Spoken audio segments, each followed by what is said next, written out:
A very good morning to you. Welcome to Trade Live with IG, with myself, Rich McDonald, and a very special guest coming to you for the last time.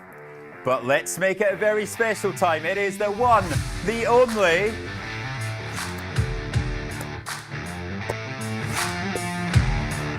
Party people.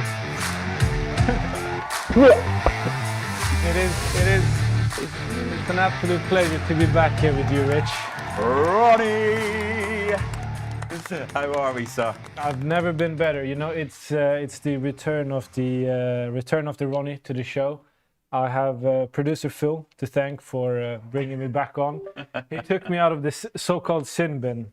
This sin, well, that's right, because the viewers made up a story themselves that you were in the sin bin, and I just ran with it because I quite enjoyed that. It's actually true. It's maybe time that we address why I've been off, and address the elephant in the room. And, Mate, you're not. Come on, you haven't put on that much weight. Oh, funny guy. The reason why producer Phil initially put me in the sin bin and banned me in the show is because I was dropping too many F-bombs. yeah, well, that's true. Isn't that fucking ridiculous? Language. We gave him one. We said you can have one this morning, and he's used it in the first 30 seconds. Apologies to my mother watching at home. He'll I can't even promise. Right. So, how are you, sir? I'm very good, very excited. I've listened to my podcast this morning to catch up with what's been going on. Good. So we can generate some value to the people watching for once. Nothing going on in the last 24 hours. It's a quiet market. Yeah, pretty chill. Crypto market's looking calm. Everything's looking fine. Tech markets are not moving like crazy. Shall we have a look at what's coming up on today's show then, people? So, we got myself and Ron Dog through to about 8:15, just when he decides he can handle it.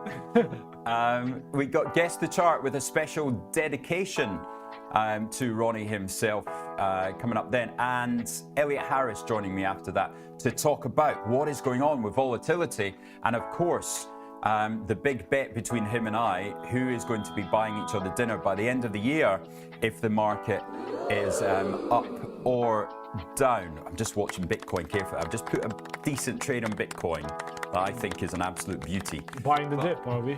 Well, because of course we've got daily options. Oh yeah. Right? Now I'm going to have to ask Elliot if he's reset the vol on the options, because the vol looks too low to me. So I might have taken advantage of it.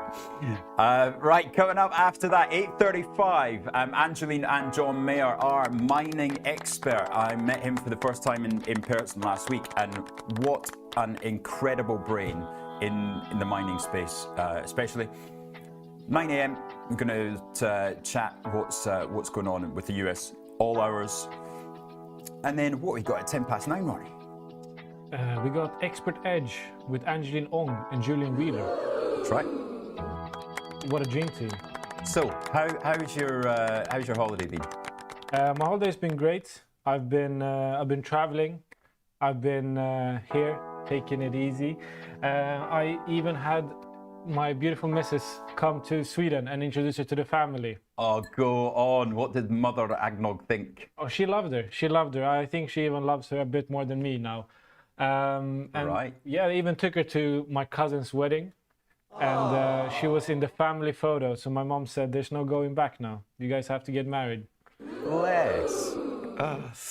So that's the news from the eggnog. What about the other way? Have you met her family? I have. I'm a charmer, as you know, and it went very well when I was meeting her family.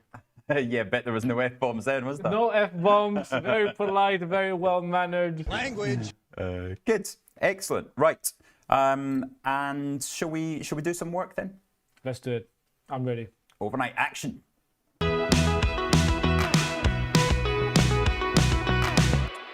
Right, well, delivered to my house yesterday, right on time. That's not happening, is it?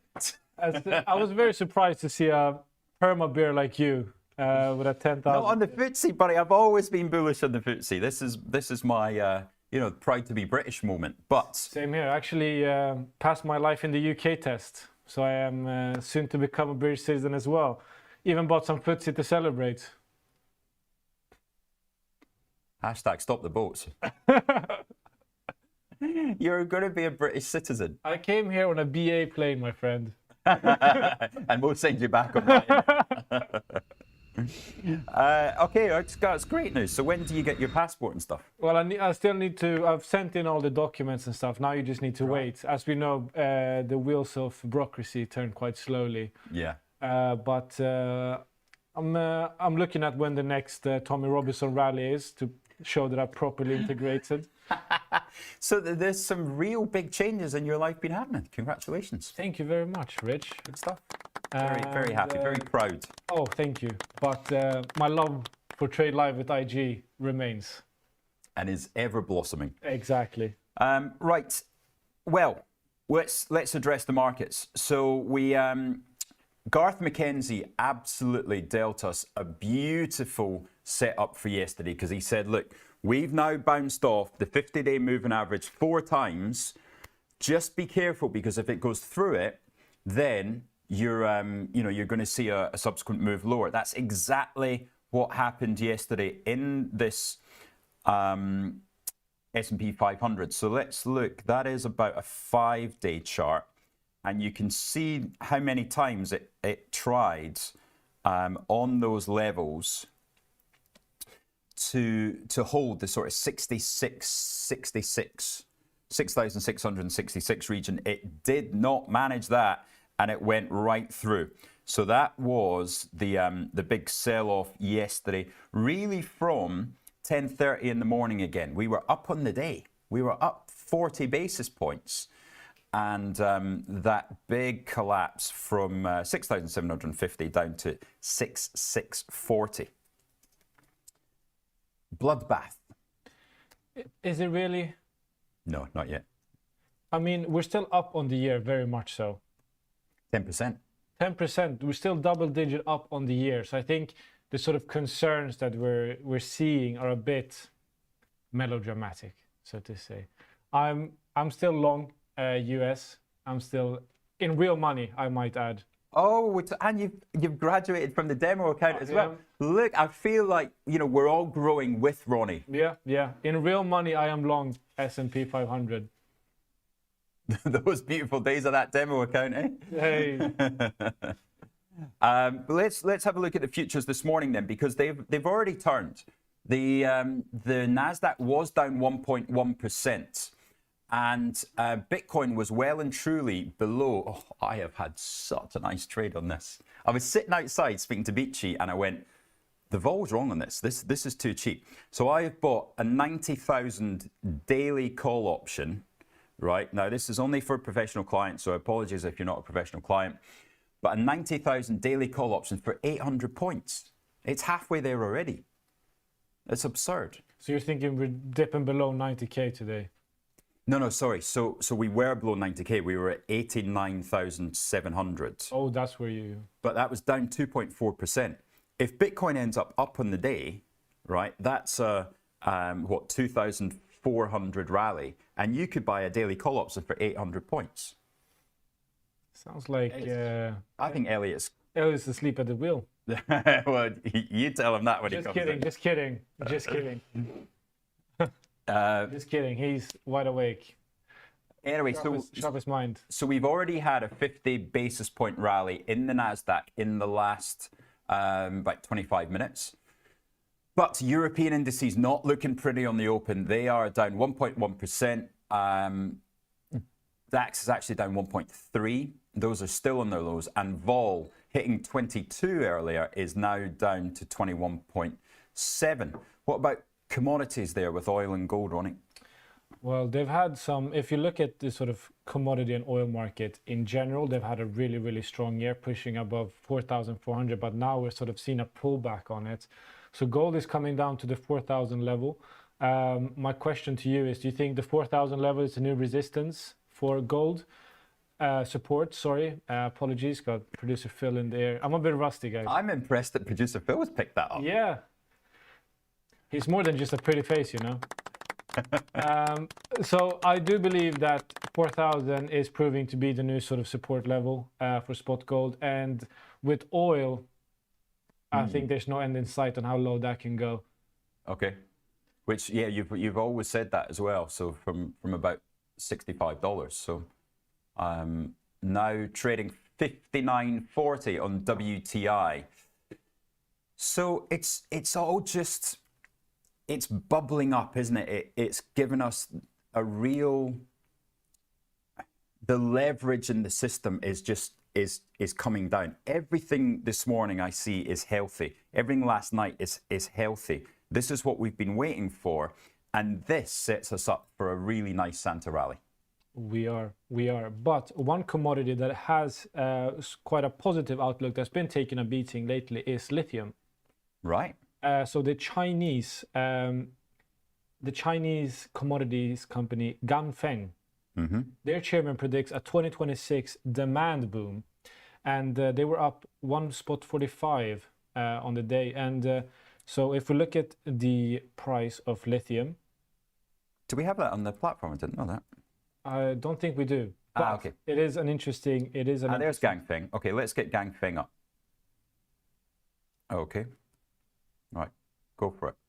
Yeah, so they've really taken a. Wow. Yeah. So if you look at that, so lithium is one. It's been taking a beating quite significantly over the past year. Everything that's sort of been battery related has been taking a beating and has really dropped significantly in price. But there seems to be a lithium wave coming along, so that's something to keep an eye on. Yeah, that is a chart that you want to be part of, isn't it? Like that you want to have been a part of, I should say, past tense. But there's always something going up, isn't there? Yeah, I mean it's up like your career. Yeah, exactly. I mean lithium is up over 15% on the month. So looking at the sort of battery related and the lithium related stocks is something to keep an eye on. Yeah.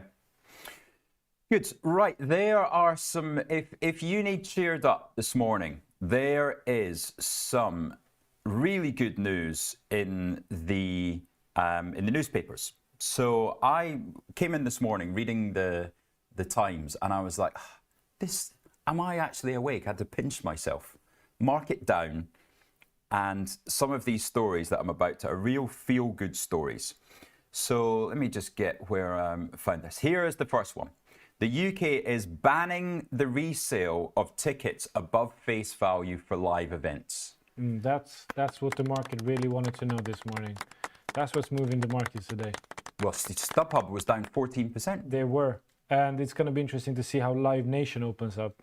Well, it was, yeah, so this was actually announced yesterday during hours, and it was down, I think 3.5% it was down.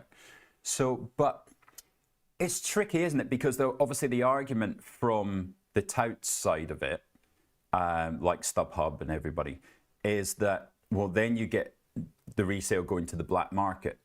So I'm not sure if you're a ticket tout waking up in your bed in Liverpool this morning and you're taking your 7 kids to school or not, then how are you feeling as a ticket tout?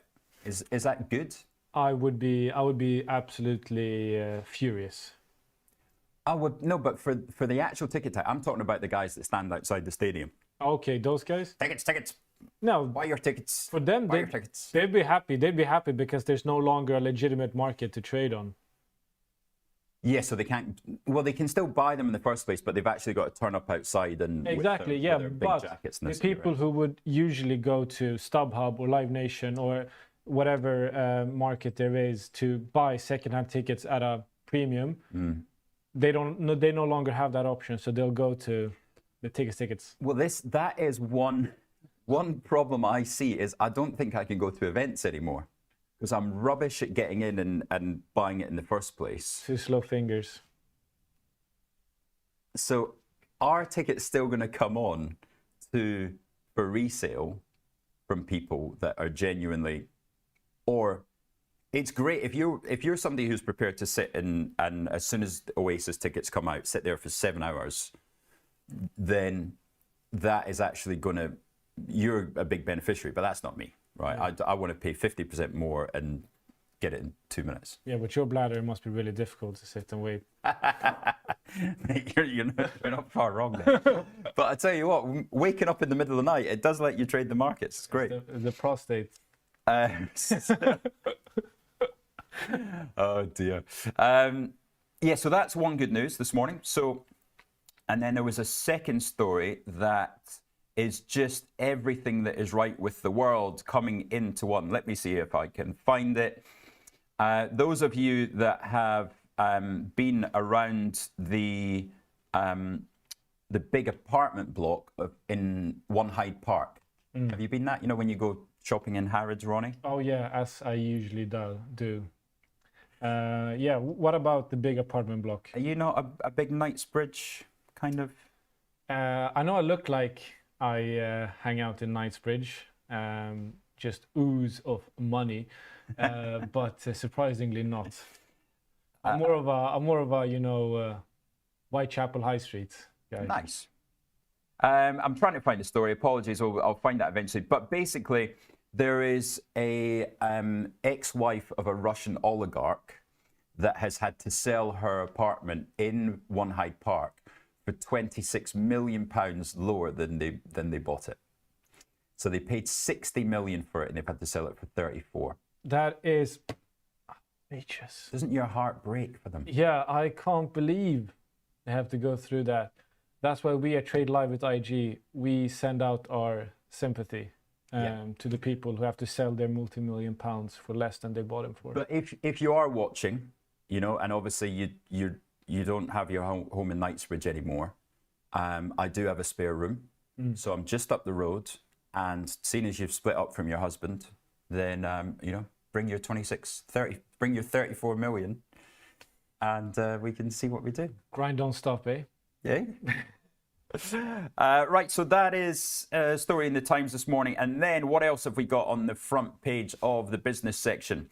Well, Rachel Reeves has played a bad hand with the budget, says the top economist. Oh, shocking. Yeah. Hot take. Are you excited about the budget next week? If we're actually going to get it next week, I mean, it's already been pushed a couple of times, so... Well, I hope we have, because we've got a great lineup. We have got some top economists coming in from the Tuesday morning. We've got Andrew McKelvey asking if it's me that's the buyer of the apartment. I'm not a fan of Knightsbridge, I must admit. No? No, too many Swedes. So from the Monday, we have Charles Newson, who is a director of Rathbones, right? Top economist.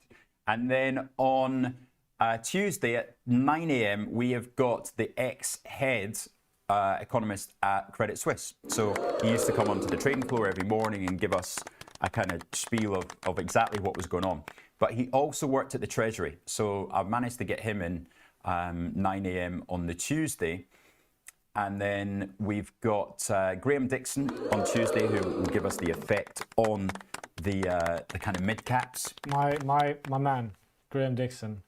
Your man, indeed. You brought it to us. He's had some great calls as well. I'm just let the record show. I'm the one who handles all of his bookings. Yeah.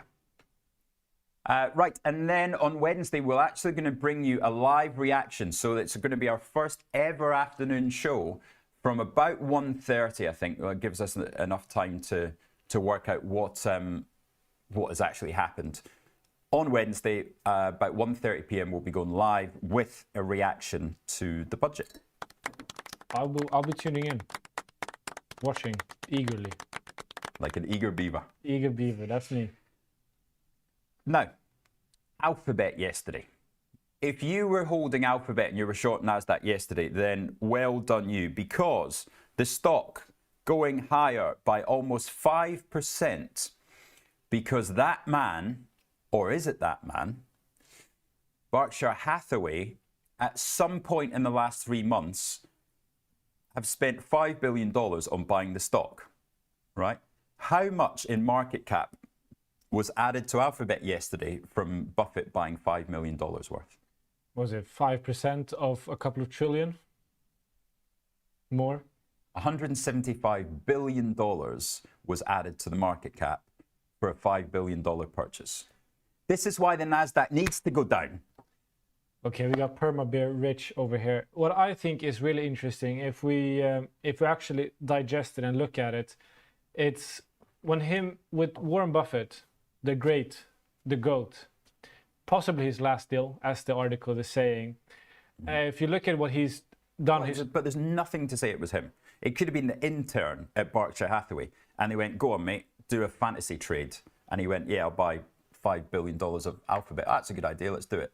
There's nothing that says this is Warren Buffett. He hasn't come out and said, "Oh, I fancied a bit before I retired." but do you think it would have happened without his approval, without his say so? Yeah, because he's finished. It's Okay, first of all, Greg now that runs the take place. it easy with the blasphemy. He's finished making investment decisions at Berkshire Hathaway. I think, regardless of your pessimism, I think it's interesting because Berkshire Hathaway, historically, absolutely, there are other factors at play more than just Warren Buffett and what's the name of the other geezer who recently passed? Oh, God bless his soul. Charlie Munger. Charlie Munger. What's interesting is because historically they've always gone for the sort of value stocks, the sort of blue chip stocks. Well, this is why you know it's not him. Exactly, but it was also him who went into Apple. So it's interesting to see that they're now sort of going on to that sort of take. And I think it's sort of a vote of confidence in we look at a company, so Berkshire Hathaway, there's always picked these sort of like cash conservative stocks. They've now gone for a company that is spending a lot, meaning that they're a big believer in what they do. I was a big believer in Google at $180, but as Boise points out, Buffett bought it 3 months ago when it was $180, and now it's at $290. There's a huge difference between when it was showed real value, and we talked about it on here. Piers said, "Get stuck in." But now it's at 280. So the first thing I did yesterday was sell some calls. So there you go. You see, I sold one of the deck 320s, one of the deck 325s, because I'm sorry, it's just not going that high. Yeah, I do believe that it's highly valued. Absolutely, yes. And I mean, I was reading an article today in Yahoo saying that the sort of Magnificent Seven are now collectively worth more than the Chinese economy, and Nvidia alone worth more than Japan. So it's definitely, you're buying it at the upper end of it.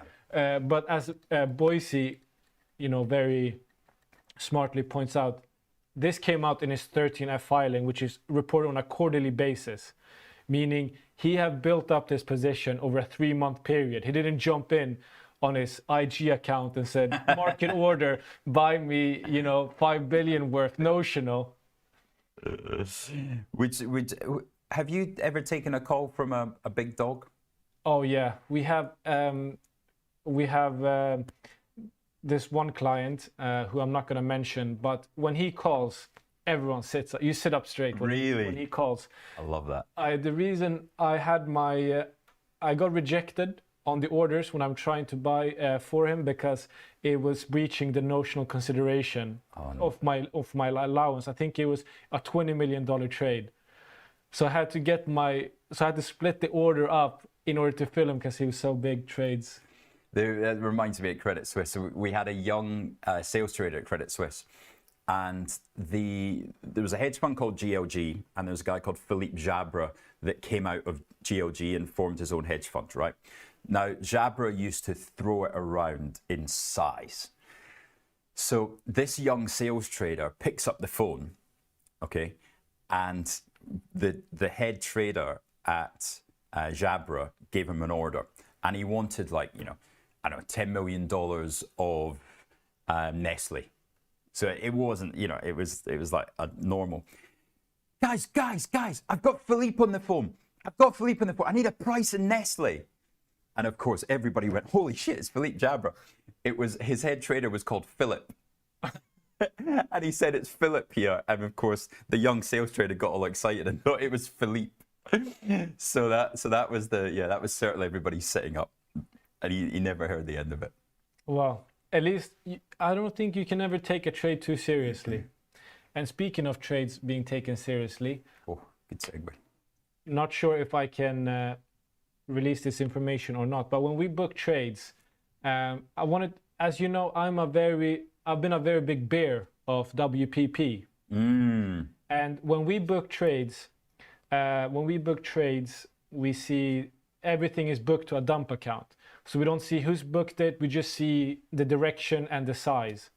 And yesterday, in and around the fact that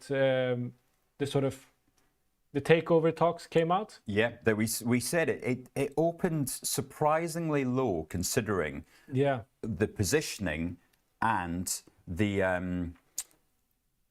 news. It opened up 4%. Yeah, and I saw a trade that someone had bought 700,000 shares in WPP. So meaning that the IG clients are bullish on this takeover going through. But what's interesting is that Havas, the French firm that is speculated to be one of the suitors, they've come out and denied it. Yeah, already denied it. So the question is, will there actually be one? Because there's already been consolidation in the sort of dying market of marketing agencies. I think it will be down this morning. I would imagine it will be down at least 3%. But we will find that out in 4 minutes' time. God, time flies when you're having fun. So let's take a quick 1 minute break, and then we'll come back, and Ronnie will be ringing his bell for the last time in the opening bell. See you in one.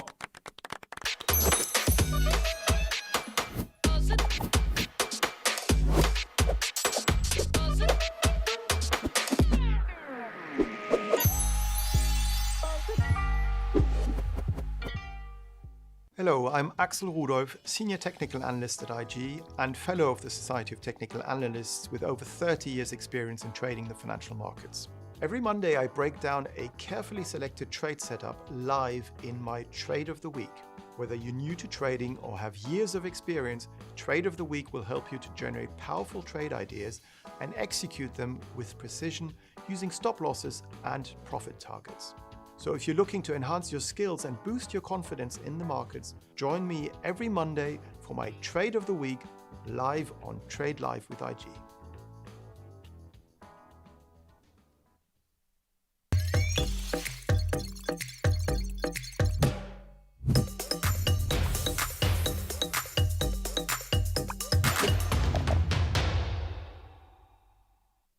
Do you like the sound of tax-free trading? Well, that's exactly what spread betting enables you to do.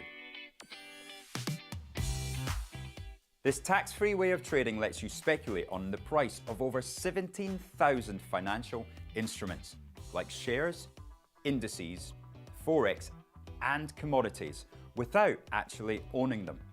With spread betting, you can benefit from both rising and falling prices, letting you find the perfect opportunity. So if you think the market's going up, you buy. If you think it's going down, then you can sell short. Not only is spread betting exempt from capital gains tax, but it's also commission free. All you pay is the spread. With us, you're not alone. You're part of a wide community of traders that you can learn from. We've got the experts, the tools, and extensive educational resources to help you on your journey. If you're not quite ready to trade with real money, you can always give it a go on a demo account. Open an account today, join the conversation, and be inspired to make moves.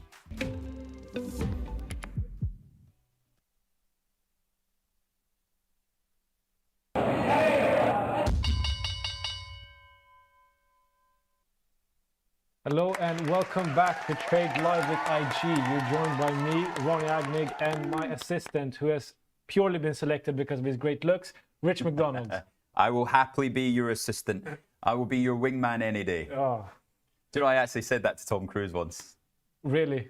We were on the red carpet for Vanilla Sky in Hollywood, and I was standing there, and literally I come and stood to see Cameron Diaz, right? And that was the biggest thing. And Tom Cruise walks up, surprisingly short. And he was shaking hands, and he shook hands with the three people next to me. So anyway, I shake his hand and pull him in a little bit, and I go, "You can be my wingman any day." And I'm thinking, is security going to jump me here? And he turned around and he went, "No, you can be mine." Yes, that is my life made. Right, we've got 10 seconds then. Choose your bell. Oh, I'm going for the LSEG. Yeah, do both. Go on, double-handed Oh, bell. double whammy.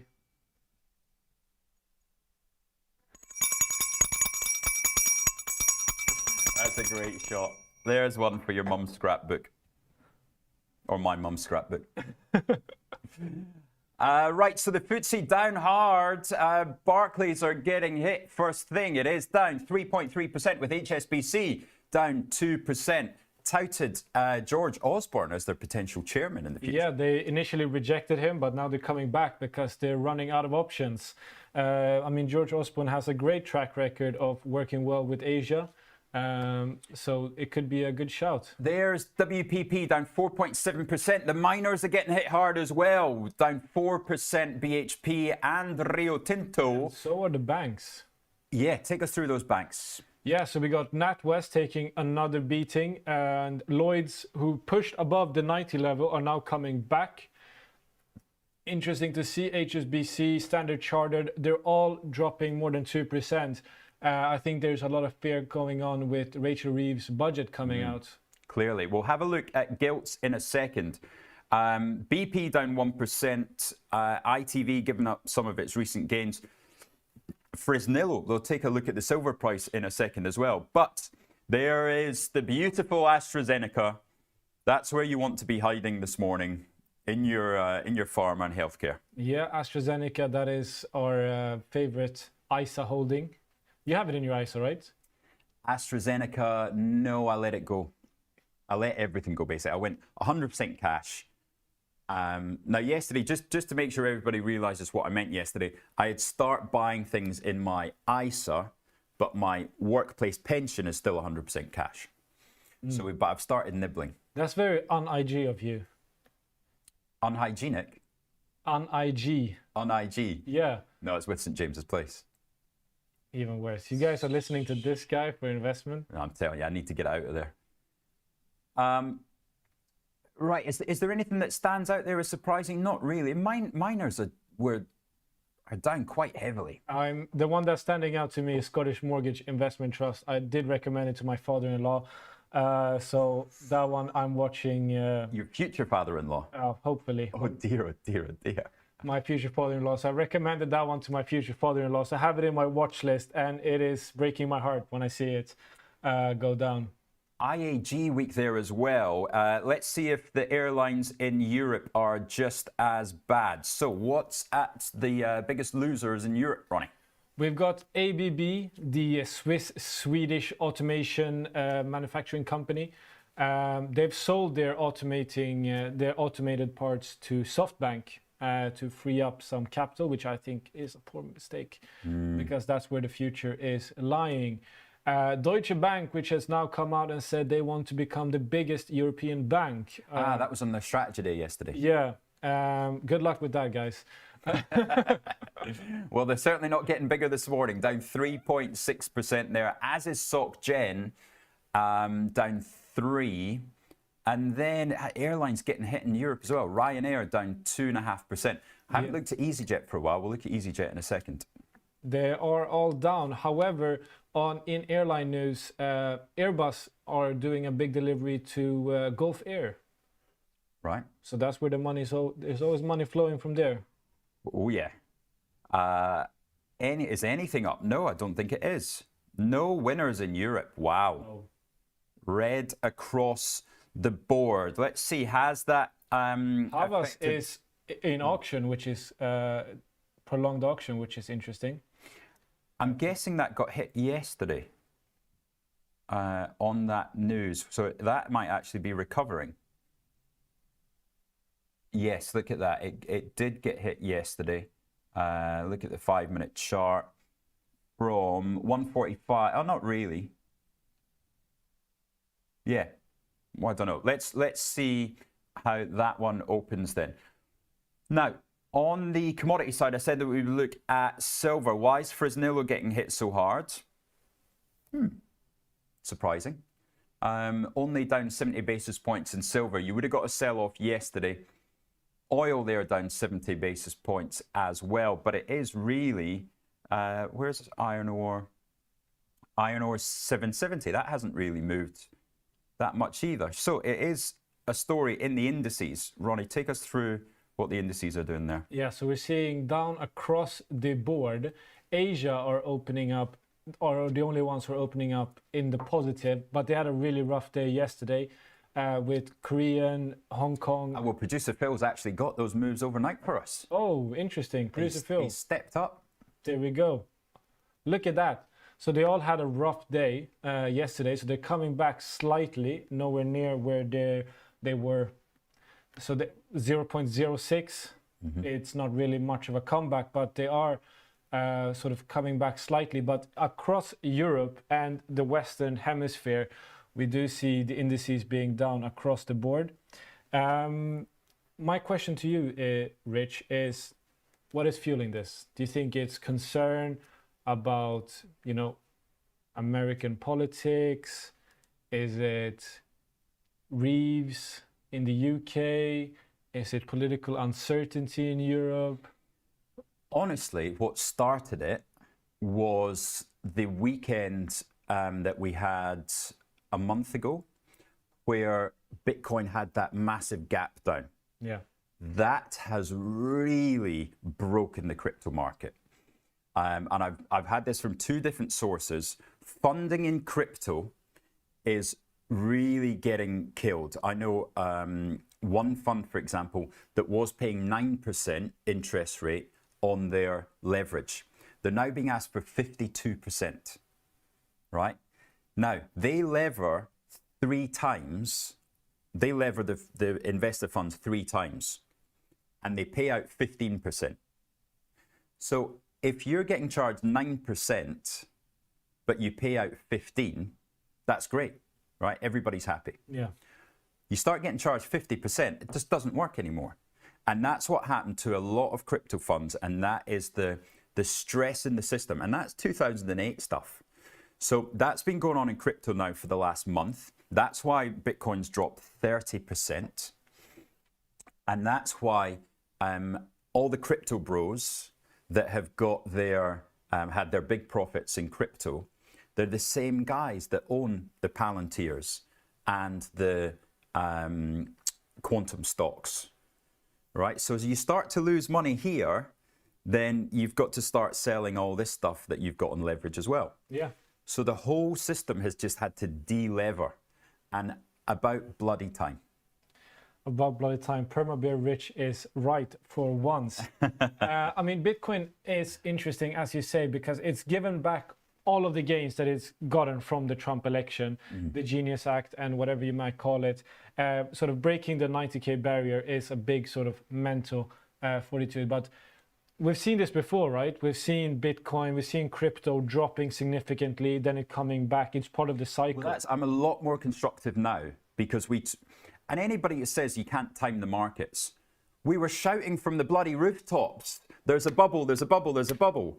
Now you've had rare earths down 60%, you've had quantum computing down 50%, you've now had the likes of even Google, sorry, not Google, Meta, down 20%, right? The bubble has been broken.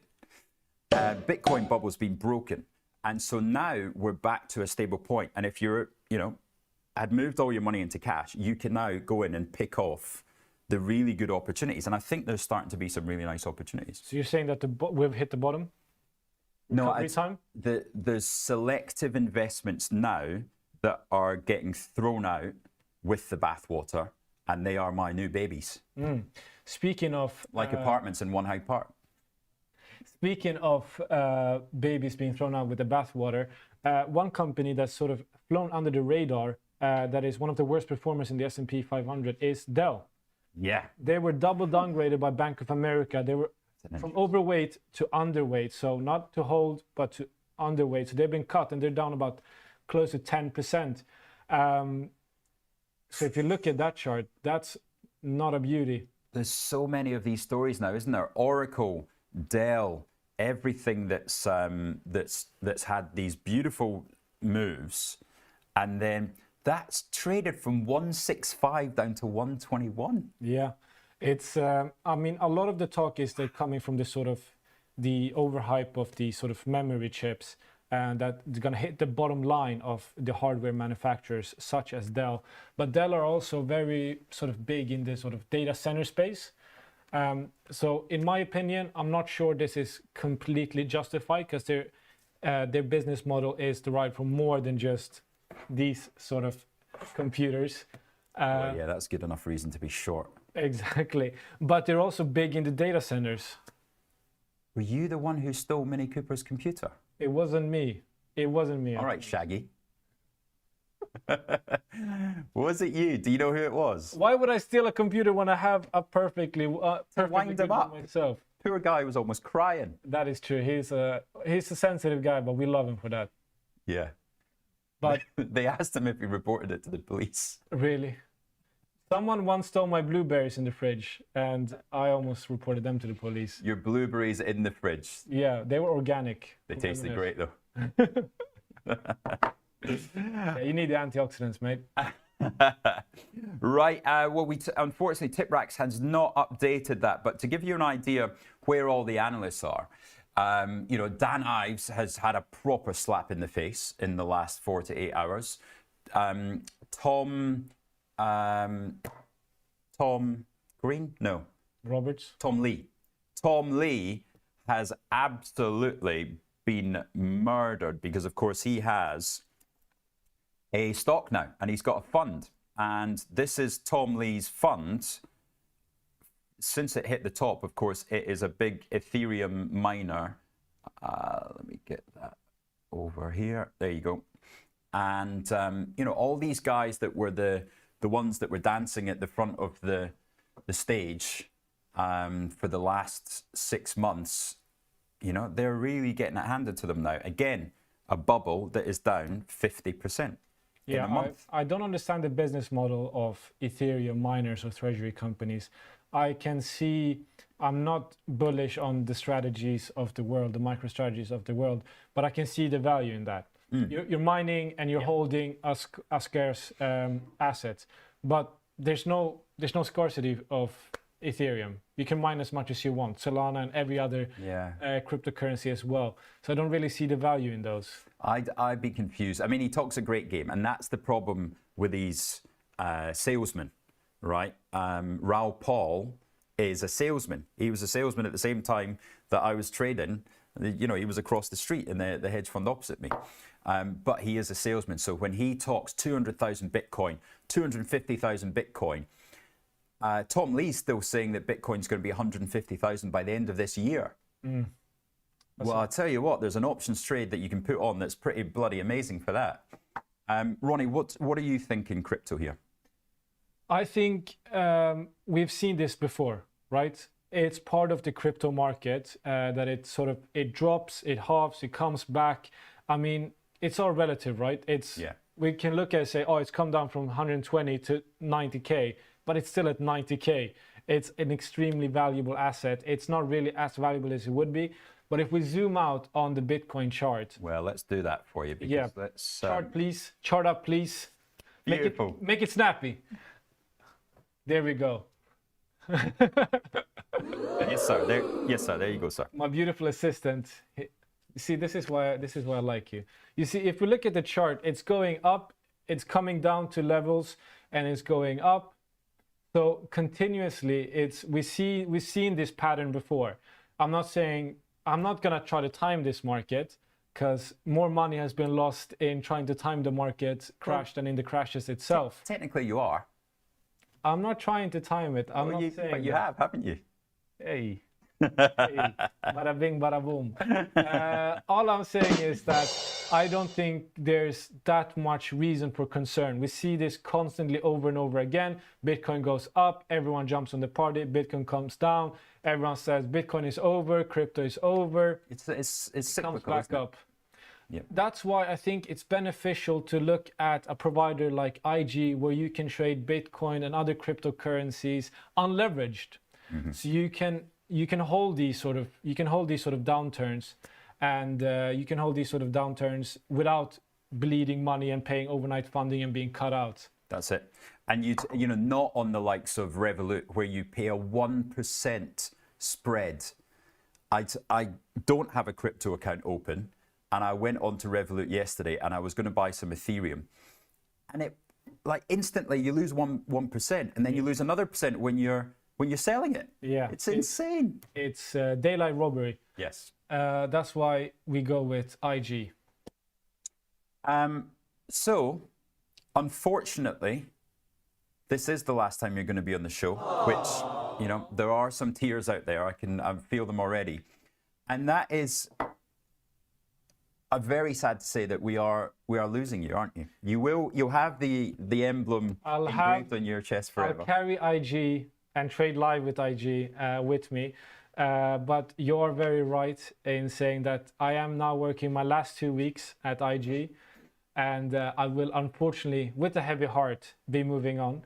That's why I wanted to come on for one last time and say thank you and goodbye to everyone at home watching Trade Live with IG. Rich McDonald here, my favorite Scotsman. And my sister, because you were always my sister's favorite. Of course, and Mama McDonald, of course. So yeah, I just wanted to say thank you and goodbye to everyone. Well, there we go. The mature and saying you're a brilliant contributor, Ronnie. You've made a lot of people's mornings. Mango's crying, and it's a slight change of career, isn't it? Where you're not going to a competitor, you're going to a new world, which we have just been discussing. Yes, I am changing careers, changing sectors. Can't really tell you where, but who knows? Maybe I'll come on Expert Edge discussing. We look forward to that, yeah, very much. Mate, it's been an absolute pleasure. We've got a special song for Ronnie as his, no, we don't call it a goodbye, an au revoir. An au revoir. And goodbye yeah, for now. Goodbye for now. So a good dedication. Best of luck. Thank you, Rich. Yeah. Banter mode. London to Stockholm. It's guess the chart season. Ronnie, Rich. Let's go. Yeah. Banter mode. London to Stockholm. Yeah. It's guess the chart season. Yeah, 7:30 sharp, kettle on the side. IG crew log in, take the morning ride. Rich drops the jokes, Ange keeps it tight, but Ronnie brings the flow when the market's in sight. Aberdeen nights, study books in his hand. From Sweden to the city with the master's plan. A trainee to sales, now exec on the call. Climbing every ladder, steady standing tall. Guess the chart, playing it smart. Lines on the screen and the candlestick start. Ronnie Rich, best band their own part. With bourbon on the desk and a beat in the heart. Frosty in the comments throwing ice cold shade, but Ronnie never slips, nah, his moves are made. Gallery my built, artists breaking free. Vision in the frame, commission history. Phil's in the booth and Ronnie's his mate. Platonically tight, it's that unshakable state. Charts on the wall, trades in the air. Guess the chart's a game, Ronnie's always there. Guess the chart, playing it smart. Lines on the screen and the candlestick start.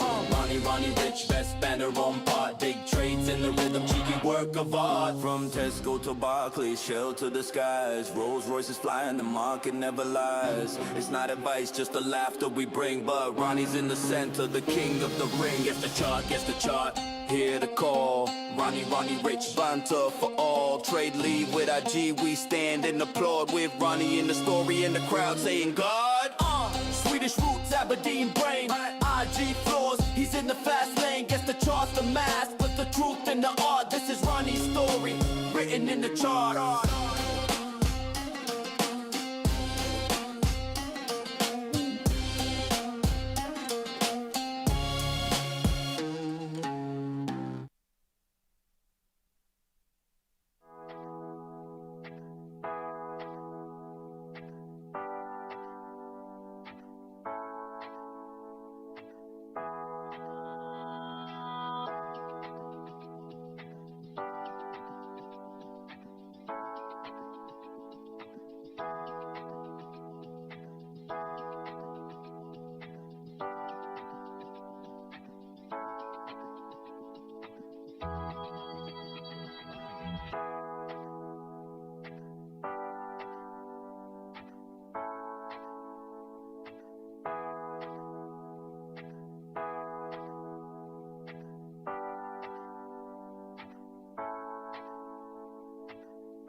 Elliot Harris, what the hell's going on? I know. It was all looking so good a few weeks ago. Like, what an incredible 4 to 8 hours. It really has been. It really has been. Vol is back with a vengeance. So this is what we thrive on. So it's what we need. It's true. I can't complain. Yeah, have you seen a big uplift in volumes? We have seen a decent uplift, yes. And so has the market. There's been some decent put volume going through, especially on S&P. So Right. it might just be your volume, Richard. I don't know. But someone out there is, a bit later on, I'll come on to the open interest because we've got the debt expiry not too far away now. And the debt expiry is always the biggest of the year. Okay. And just having a look at the open interest can give us a little guide as to where potentially this market could be going. On the S&P 500s? I've done S&P, DAX, FTSE. Tell us. Yep. This is like a Christmas present. Do you want to go to there now? Yeah. Go on. So what have we got here? Right. Let me get the chart up so we can see exactly where it's come from and where it is. Yep. So obviously we all know April. Let's take April out and just talk about the last sort of 3 months. So last 3 months we've gone up from 6,400, and that did certainly feel like a base. Yep. The 100-day moving average is now at 6,600, and we peaked at 6,900. Sure, we didn't get to 7,000 there. Just having a look at the chart. She was so close, wasn't it? 6,921. I was close. Another 79 points. A couple of days away. Yeah. A couple of days away. Just a reminder. So Elliot and I, when the market was at 6,500, so 2 months ago, we had a binary bet. If it went to 6,000 first or 7,000 first, we were going out to dinner and the other one had to pay. I'm prepared to readjust. Oh, okay. Because otherwise we're not going out to dinner. That would be a won't be disgrace. again still this year, but I would think if you were to have a look at the deltas, they probably wouldn't be too dissimilar now.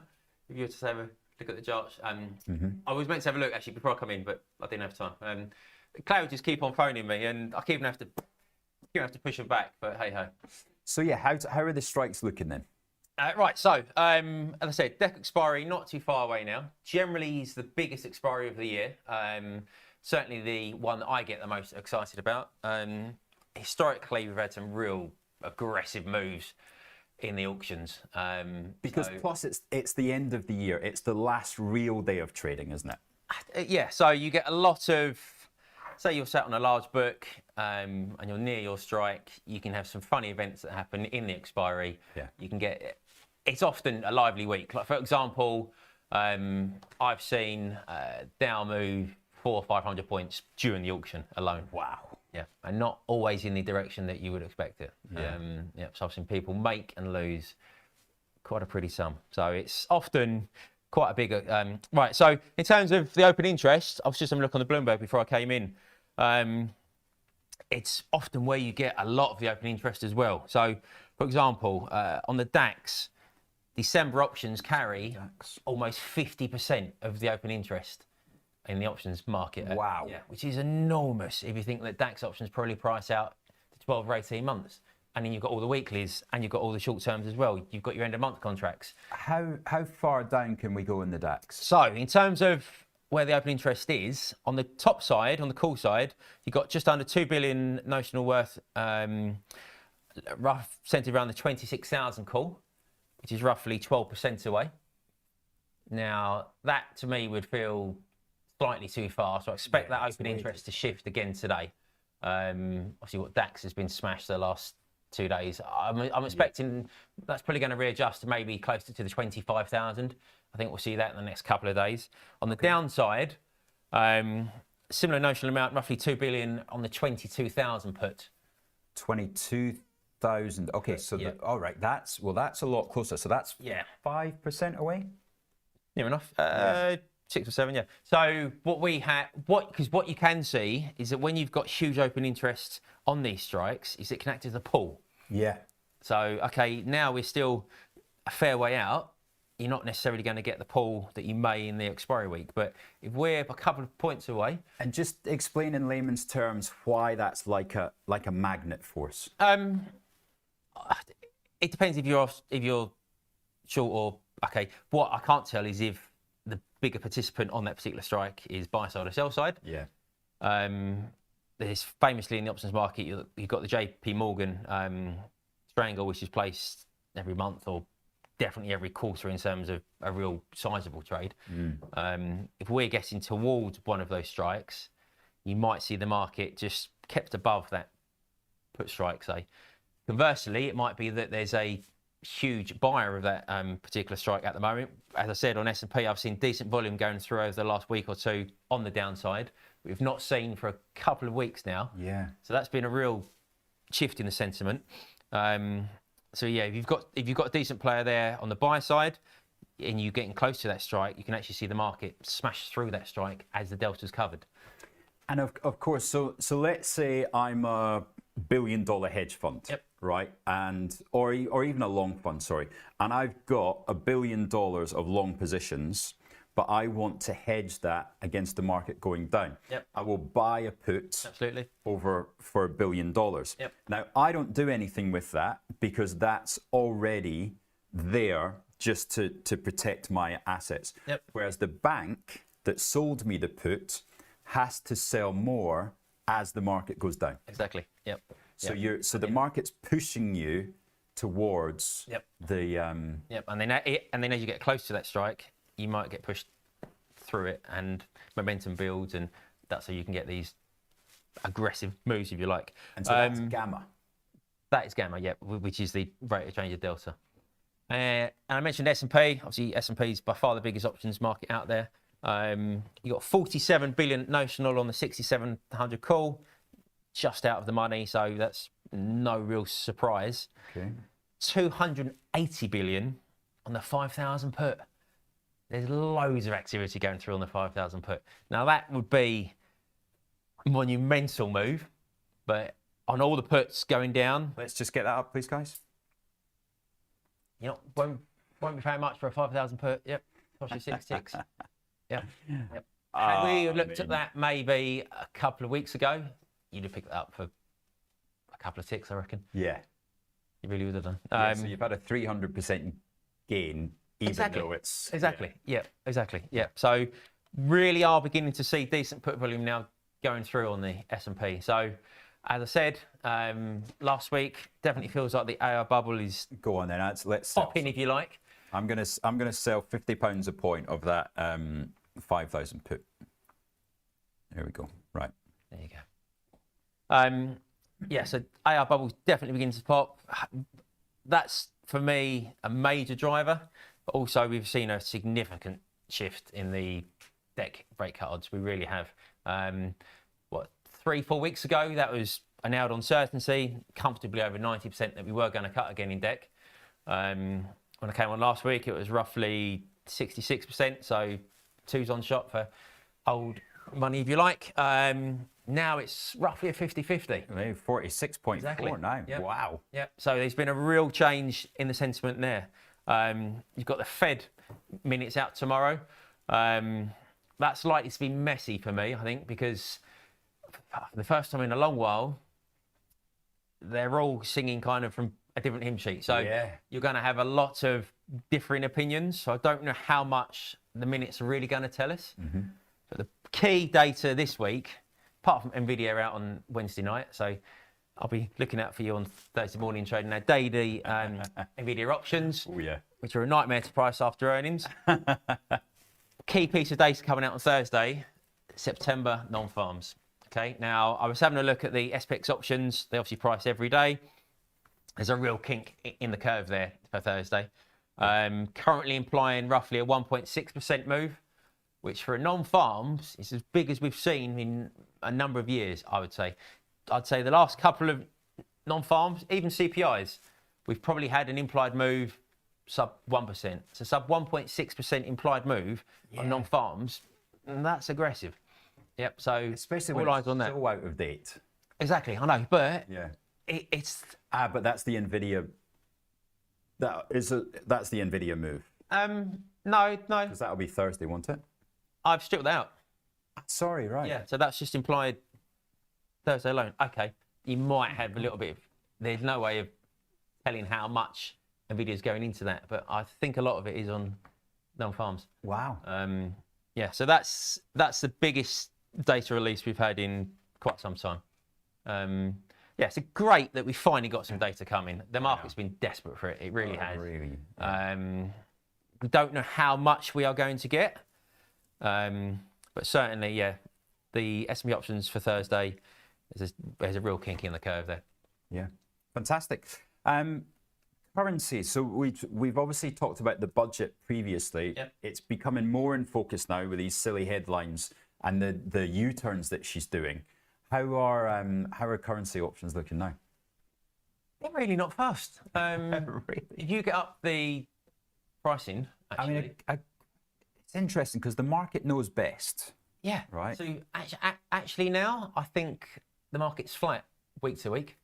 So it's not placing any extra premium on the budget, which I just can't see. I just can't. And I know, yeah, that you traded it last week because, yeah, we both agree that it looks like a nice trade. I can now hedge her making a massive error for 30 basis points. It's not going to cost a lot, exactly. I got to do something like that. Yeah. So, okay, vol has ticked up slightly. This vol was probably sub 8% maybe a week ago. But yeah. Okay, so I'm buying £10 a point of the 130.5s for the 28th of November. Yep. Now, what notional is that? 130,000? We generally say $100 is a million notional. So you're trading $10. So $130,000 worth. So that's 100,000 sterling. Yep, $130,000. Yep. Yeah, great. So, like, as a Brit who has British savings, You're not paying a great deal for that. yeah, Yeah, it's costing you, what, $350. Yeah, it doesn't feel like, and obviously you've got 2 weeks worth of time value as well. it's additional. Yeah, Exactly. You can have, cable can shift just organically. There can be something that comes out from the Fed. You can have a shift in the, which I think we will see over the next 2 weeks, a continued shift in the rate odds for December. Yeah. What, that strikes 100 points away. Yeah. Doesn't feel a huge amount. brilliant. Yeah, should we come on and talk about rates a bit? So, yeah, so just come back to that a little bit.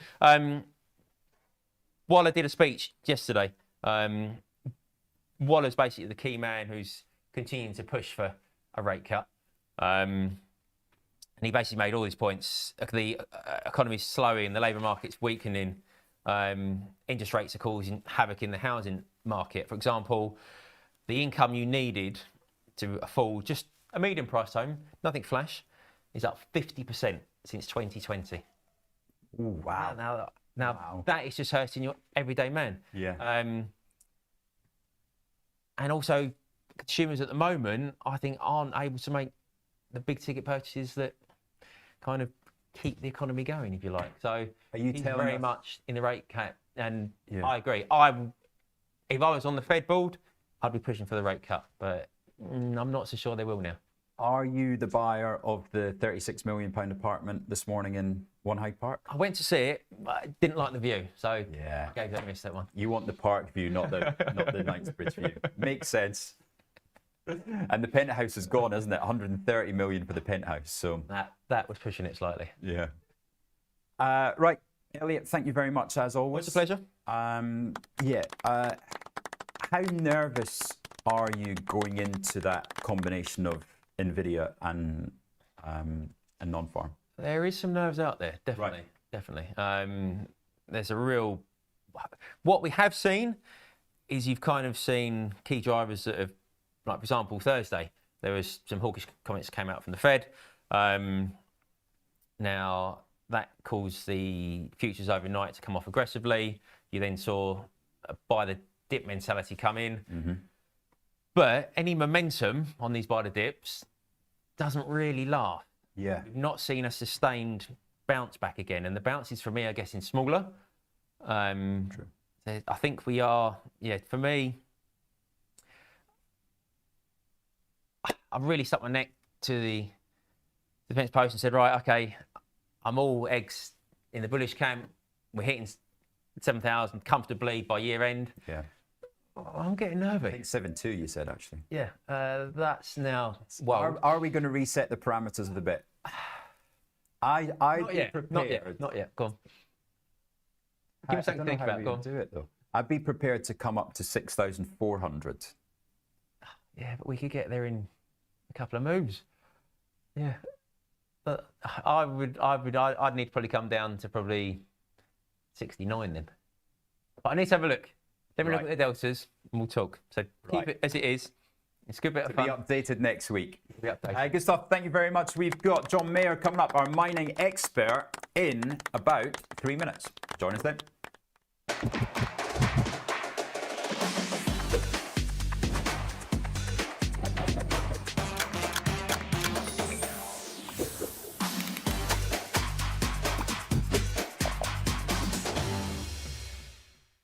If you're looking for flexible ways to trade financial markets, whether you're experienced or new to trading, you've come to the right place.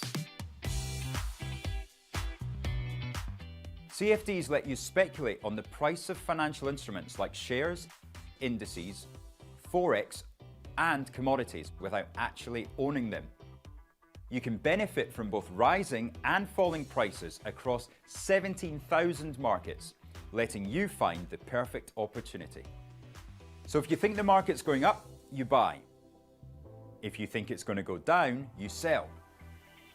When trading CFDs, you're trading on leverage. Now, leverage lets you trade bigger positions with less money up front. So this increases your profits on your trades, but also remember your losses are also amplified. So be sure to manage your risk. With us, you're not alone. You're part of a wide community of traders that you can learn from. We've got the experts, the tools, and extensive educational resources to help you on your journey. If you're not quite ready to trade CFDs with real money, you can always give it a go on a demo account.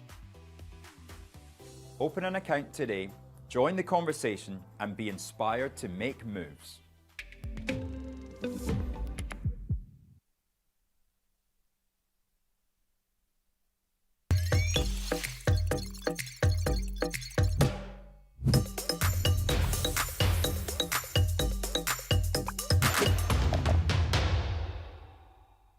Hello, I'm Axel Rudolph, Senior Technical Analyst at IG and Fellow of the Society of Technical Analysts with over 30 years experience in trading the financial markets.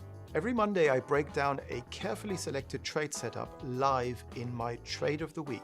Whether you're new to trading or have years of experience, Trade of the Week will help you to generate powerful trade ideas and execute them with precision using stop losses and profit targets. So if you're looking to enhance your skills and boost your confidence in the markets, join me every Monday for my Trade of the Week live on Trade Live with IG.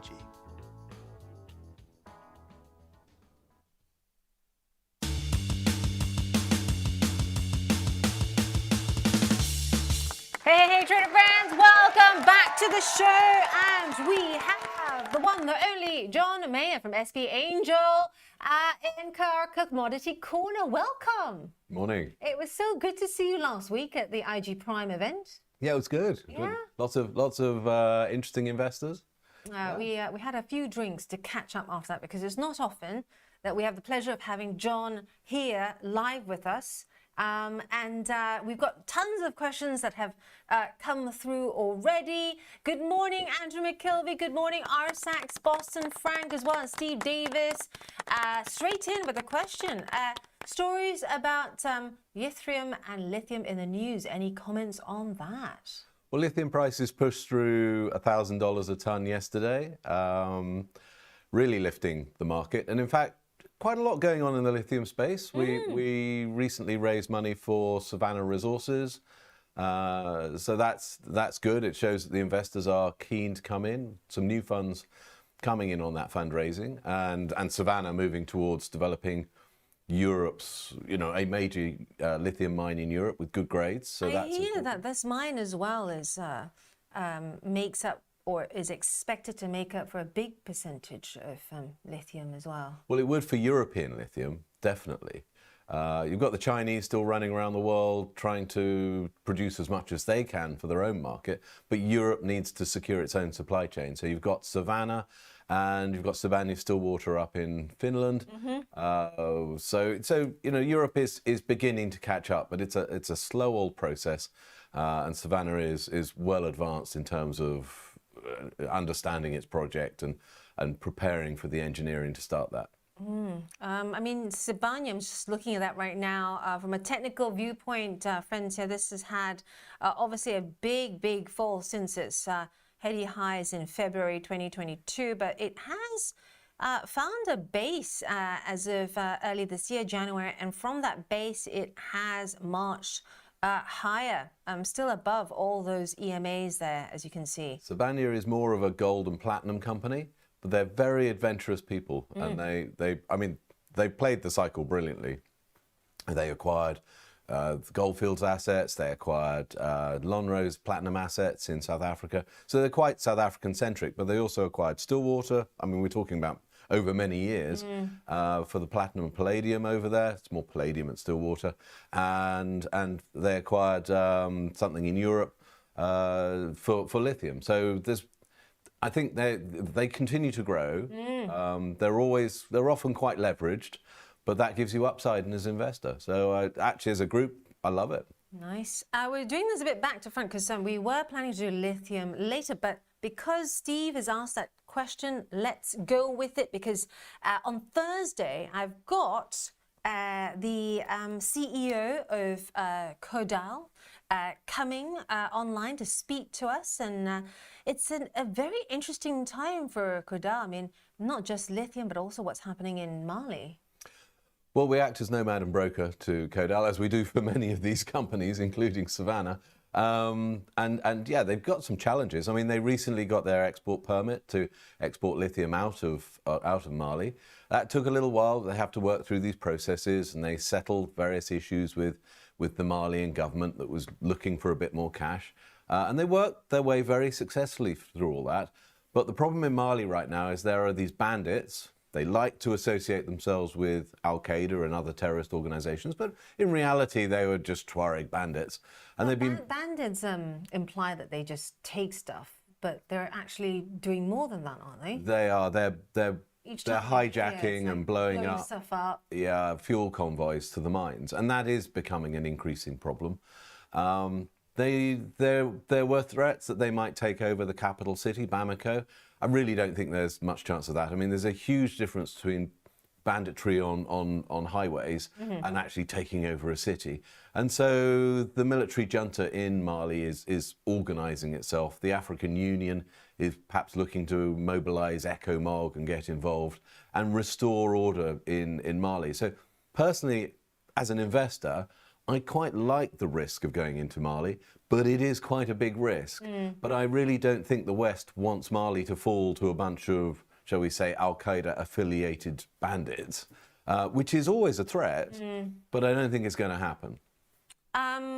Speaking of going to happen, I'm sure Bernard is going to speak to this on Thursday when he comes in, because I'm going to quiz him about it. When is the turning point? We've seen the pain here from April 2023 onwards. You know, it has been trending lower here, as you can see. I was drawing this whilst John was speaking. You know, at which point are we going to start seeing? This chart reflects the falling lithium price. It reflects the worsening situation in Mali.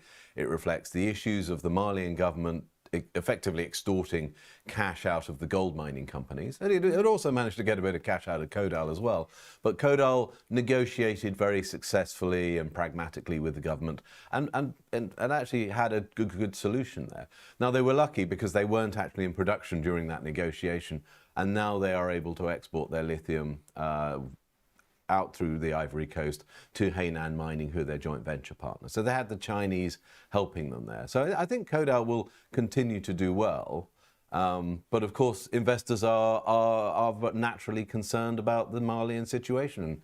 Okay, if you're an investor wanting to buy into lithium, do you want to buy into Savannah in Portugal, or do you want to buy into Kodal in Mali? Yeah. You may decide to go to Portugal today.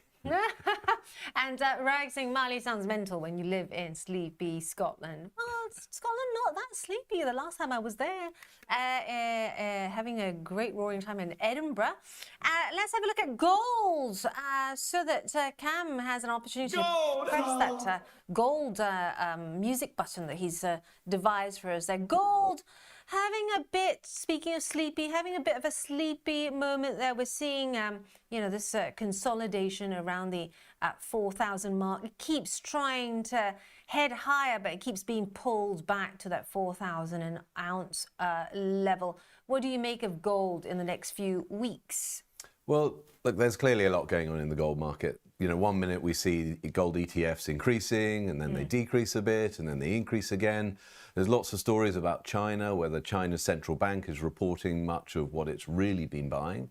No surprises that lots of people think that they're not reporting it all. Then, of course, you've got the Tether crypto guys also buying lots of gold. And probably we know that a whole bunch of central banks have been increasing their holdings. You know, there are only like 4 central banks who've been decreasing their gold holdings. So lots of banks looking to diversify out of the US dollar for a whole range of different reasons, partly with the Fed cutting interest rates or likely to cut interest rates again. The market is unsure now. Yeah, it seems like not just unsure, but we're in this really strange territory where, you know, everyone thinks that perhaps, you know, markets are going to do what they did the last year. I mean, you'd be forgiven for thinking they're just going to, you know, dip and then come back again, dip and then come back again, right? Correct and come back. But at this point in time, do you think we are still going to see this, given we have these AI concerns almost on an hourly basis hitting, you know, the headlines? Even in Asia, they had these articles. I saw people reading them. The firm dollar, recent firm dollar as well, because of these diminished prospects of the Fed potentially cutting rates next month. Is that just a blip? I mean, are we going to see that this worry eventually, you know, go away and then the dollar, the weakness come back? Or do you think that we're on the precipice of an all change moment for the markets? I think betting against America is a dangerous thing to do, and betting against the dollar is often a very bad thing to do. So I'm not sure I'd really want to go too far on that side of things. I think, yes, interest rates are going to come down around the world. Lots and lots of people who have debt want those rates to come down. Governments want those rates to come down. So I think, yes, okay, the dollar might take a short-term hit if the Fed cuts rates, but then everyone else is going to cut rates to suit, so the dollar goes back up again. It's just it's a game of musical chairs here. So in the meantime, when the dollar goes down, commodities tend to go up. Now, over the last few days, we've seen the copper price go down as the dollar has strengthened again. It's not a great surprise. It's just really a short-term trading move. Now, copper is also an interesting one. Many of you trader friends have heard me talk about this. I'm also running analysis throughout the week because I really, really believe that copper might have a moment in 2026, at least in terms of the supply side. It is looking constricted. Please blow holes in my theory. I love it when guests come in and they tell me that's utter bollocks or that doesn't hold true, Ange, because it means that I get to check my view. Look, we're looking for the market to tighten, and looking for the market to tighten a lot. The experts, I suppose we're experts as well, reckon that copper should grow, demand should grow by about 3% next year.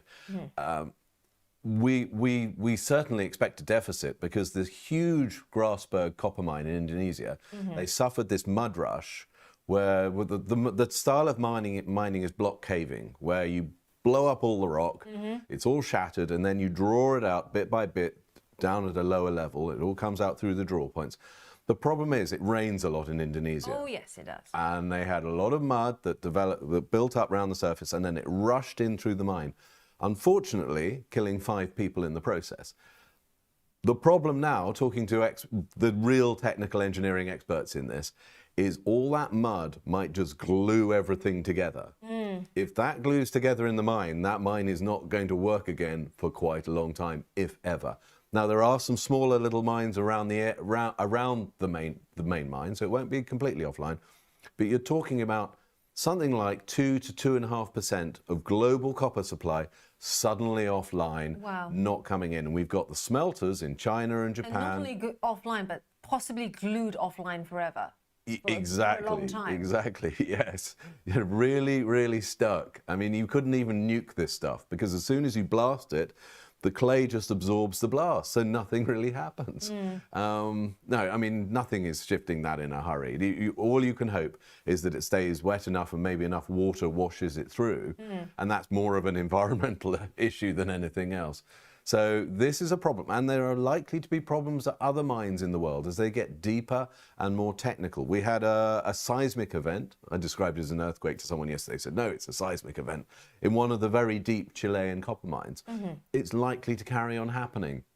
Interesting. Yeah. Now, the other bit to my theory is that since Trump came into power, because there's been so much uncertainty, many companies and countries, have delayed their projects. They've delayed it for some time, and at some point there is going to be a bottleneck. That's been across the board. A lot of engineering companies, Yes. and a lot of companies also looking to move production either out of China or out of certain parts of the world back into the United States. So healthcare guys out of Switzerland back into the US. Trump is creating this sort of global megatrend of moving production facilities. And of course, it's all going to need power. And this is all happening at a time when AI is consuming more and more power. So there's going to be this natural tension. Again, it's going to create new demand for power, a new demand for copper cabling, for grid networks, etc., all that stuff that we require to deliver the power to where we need it. So factories saying, yes, we need more power. The problem for now, in the third and fourth quarter of this year, is that it's not happening quite fast enough for Trump. He wants to see growth now. Or yesterday. And it takes a bit of time, unfortunately. Anybody who builds a factory or anything like that knows it takes a bit of time. Plus, you've got some issues with immigration in the States. Somebody was trying to build a big battery factory in the States, and they couldn't get the visas for the guys they wanted to go over there. And there's a bit of this going on, which doesn't help. Just taking a look at Antofagasta for you, because there is a bit of a triple top taking place there. Is that a triple top that I see? An interesting chart there. But also, whilst we've got John here, it's such a pleasure that he's here in person because he's about to go to a conference. Do get your questions in right here, because just by punching up that button, I can see your comments, I can put it to him. Now, there are two other things with this copper demand story that I want to check in on, because I am starting to get concerned every time I see this AI bubble, story and data rise. First is it going to impact growth if we do have a bubble bursting? I mean, Rich and I have differing views. He's a bear. I think if you are invested in stocks, you have to be an optimist by nature. You have to be optimistic that things are going to increase in value and that investment is worthwhile in that way. But also, at the same time, we are in a period, John, where we have zero visibility at the moment in terms of data because of the delays. Well, we can't see the US employment data, which is a bit of an issue. Yeah. And when it comes out, people are expecting it to be slightly negative, which again helps to encourage the Fed to cut rates. But there's differing views because the market now is it's about 50-50 on whether there'll be a Fed rate cut towards the end of the year, whereas it was 100% certain of it a while ago. So the market is losing some confidence, but I think it's just a lack of confidence rather than a lack of conviction. Pulsar helium. I know this is not heavy metals per se, but still mining. And we had Thomas Abraham in with me the other day to give an update. Taking a look at this, obviously helium is a finite material, and they are one of the few, if not the only, pure play helium producers here. Any thoughts on this? Andrew McKilvey is asking on the chat. Helium is increasingly important in the world that we live in, and it's not a commodity people have really looked for in decades past. I mean, it was very strategic, and the Americans sold off a load of the strategic supply. So yeah, helium companies have been doing very, very well, and yes, there is ongoing demand for more of it. So why not? And just calling out one of our trader friends, Paul, just showing this to you because he's spotted a shooting star over there. Well done. Look at that STA level one. After I talked about my STA, he's now studying for his level 1 exam. We have another question from Funky Gibbon. Any thoughts on Cobra Resources? Let's have a look. And not to worry if you don't have a view on this. I'm just taking a look at the chart from a technical viewpoint. Cobra Resources is one of those that I have not had a position on, to be honest. Let's also have a look at some other news out of Chile. This might also affect what's happening in copper. Is it Jose Antonio Cas that is likely to be? He's described as ultra right wing, but that's the left describing him that way. I think he's a relatively normal conservative bloke, frankly, and he looks like he's got a runoff against the socialist candidate, but it looks like he's going to win this election.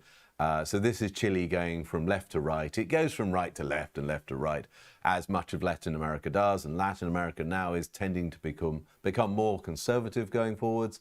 Chile has always had very balanced politics. You've got the Senate always seems to ensure that the socialists don't do anything too stupid, or that the right-wing guys don't do anything too stupid either. So it's quite nicely balanced. It means the companies get on with what they're doing. Remember, Codelco, the Chilean state mining company, is very much under pressure from the unions, but they also fund the military in Chile. 20% of the revenues, as I remember, will always go to funding the military. But they produce a lot of copper, so they're very important people. Antofagasta, one of the world's great copper mining companies. In fact, it was my boss that helped to create that company back in the 80s or 90s, out of the FCAB Railroad Company.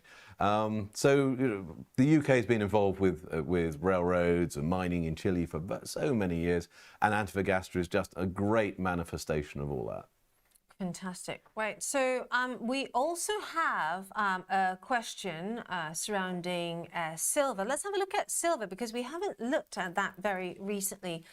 Silver was, well, it's a real mirrors gold, isn't it? It has been moving lower recently, failing to breach that high we saw mid-October.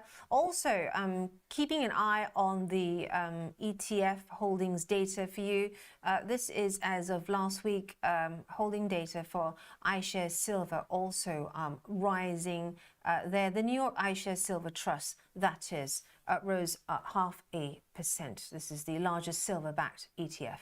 Well, silver is a poor man's gold, but let's face it, the gold prices run up fast. Silver tends to lag, so why not buy silver? No reason not to. And remember, actually, the industrial uses of silver have really taken off in recent years. Solar panels, electric vehicles, not to mention there'll be more and more silver jewelry going forwards. So that industrial use, if we can call it that, is growing, and that's really important. So yes, silver is a byproduct material. You get it. It's often a byproduct with gold mining and with copper mining. There aren't that many pure silver mines in the world, so the silver production can't react that easily. Whereas you might be able to start up a new gold mine, which you couldn't have started up at $2,000 an ounce. There certainly will be new gold mines that get started at these prices. But silver, no, that has to come along with other things. Silver, John, was one of the ones, including my uranium miners ETF, that I got stopped out on when I had my flight arrive in KL airport. So I don't like having positions open when I'm on holiday. I really like to just chill out, and I love my sleep, as you all know. But so I'm completely out of silver. However, I did start adding a position. Do you remember the story when it broke? The US has put silver on its critical, I think it's a critical list that they have, along with rare earths as well. That's extraordinary. I mean, that says that they really need it for military or important economic uses. Yeah. And I'm guessing that is because of the electric vehicles. Bigger Beers coming to the fore with a question for you. What about silver miner Pan American Silver Corporation? Is that one you have a view on? We don't follow that one, I'm sorry. That's all right. Fresnillo. Yeah. Is down almost 5% there, and it was down a lot more earlier. This is interesting stuff, of course. Fresnillo has been higher end of October and has been creeping and consolidating around that level there. That was back when it agreed to acquire Canada's Probe Gold for a cash consideration of $556 million. Let's not forget that people the hedge funds tend to start clearing out positions in the run up to Christmas. Exactly, window dressing. Yeah, in mid-November. I put a note in my diary every year, 15th of November, look out for this sort of unwinding of leveraged positions. They want to go and have fun in December. They start clearing the stuff out now. Now, this for me is a buying opportunity. You don't necessarily know when the market's going to come back. It may wait till January to come back. But the time to sell things is early November, and the time to buy things is probably early December, in my view. And that's just a normal trading pattern. So I'm not worried about this correction. I don't think there's anything really big or really bad behind it. I'm not an expert on the tech sector, but I think from what our tech specialist is telling us at SP Angel, that the AI boom has a level of earnings support, and that's important. It might not be a huge level of earnings support, but it is gathering momentum as people find more and more ways to use AI. I'm loving this because it really tied into my de-risking. And I'm still 80% in cash waiting to deploy, which hopefully, if my calendar syncs with yours, will be in 2 weeks' time. Brad Fulbrook, good morning to you. BlackRock, World Mining, etc. The boys on podcast are bullish. Are you bullish on that particular one, if you cover that? Also, uranium was the other thing that I was stopped out of. Because I protected my profit. But I'm starting to look at when I can start building a position in uranium miners. Well, I certainly think uranium is going better. I mean, the Chinese are still building lots of reactors. The Japanese have restarted lots of reactors that were stopped straight after the Fukushima disaster. The US is looking at building mini reactors. So are we in the UK. And in fact, lots of countries will be going through this process of firstly, they want to encourage people to build data centers where they are. It's good if those data centers are spread around the world anyway. And AI is moving into lots of these things. I met a guy on the train the other day who was in the process of building an AI data center. Wow. And there's lots of technical stuff going in. And yes, they do use more power. No matter which way you cut it. If you have any questions, please put it in right now because we are running short on time and we gotta get John to his conference. But just an update for those of you asking what is on that list of Trump's blueprint for securing supplies. Obviously, it has copper, no surprise there, which is vital for EVs. I just bought an EV, surprise, surprise. Power grids, data centers, but it also includes uranium for reactors and fertilizer minerals. Carlo Verda, just one more question for you there coming through. I'm going to get that in for you. What about mining in the UK? This is the last one. Your outlook on mining in the UK. Well, I mean, it's good. The UK government is getting behind new mining projects.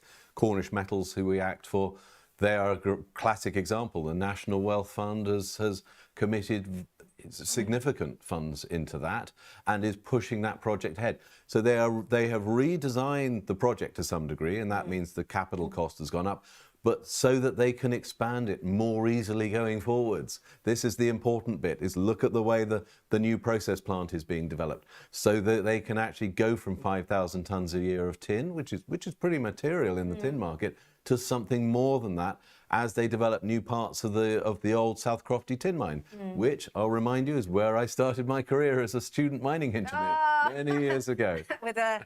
With your helmet on. Yeah, that's where I first banged my head in a tin mine, yes. Incredible. I love the fact that Shilling is also asking questions about defence here. Do email me, because we do have to stop, and I'll get that in front of him. This is also a good sign. When they ask about questions about different industries, do tap in, because we do go to many different events, and we can give you real-time information, and it's a sharing space here. Do also send us any questions on Discord, and the commentators and the people who are fielding that will get that to us as well. Thank you so much for coming in, and I look forward to hearing more about the face-to-face conference when you get back from that.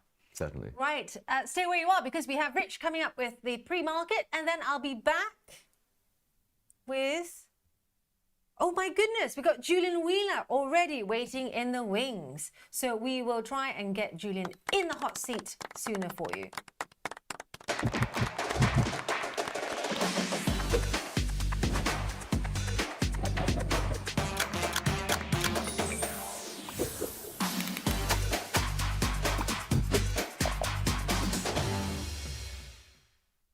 Do you like the sound of tax-free trading? Well, that's exactly what spread betting enables you to do. This tax-free way of trading lets you speculate on the price of over 17,000 financial instruments, like shares, indices, forex, and commodities, without actually owning them. With spread betting, you can benefit from both rising and falling prices, letting you find the perfect opportunity. So if you think the market's going up, you buy. If you think it's going down, then you can sell short. Not only is spread betting exempt from capital gains tax, but it's also commission-free. All you pay is the spread. With us, you're not alone. You're part of a wide community of traders that you can learn from. We've got the experts, the tools, and extensive educational resources to help you on your journey. If you're not quite ready to trade with real money, you can always give it a go on a demo account. Open an account today, join the conversation, and be inspired to make moves.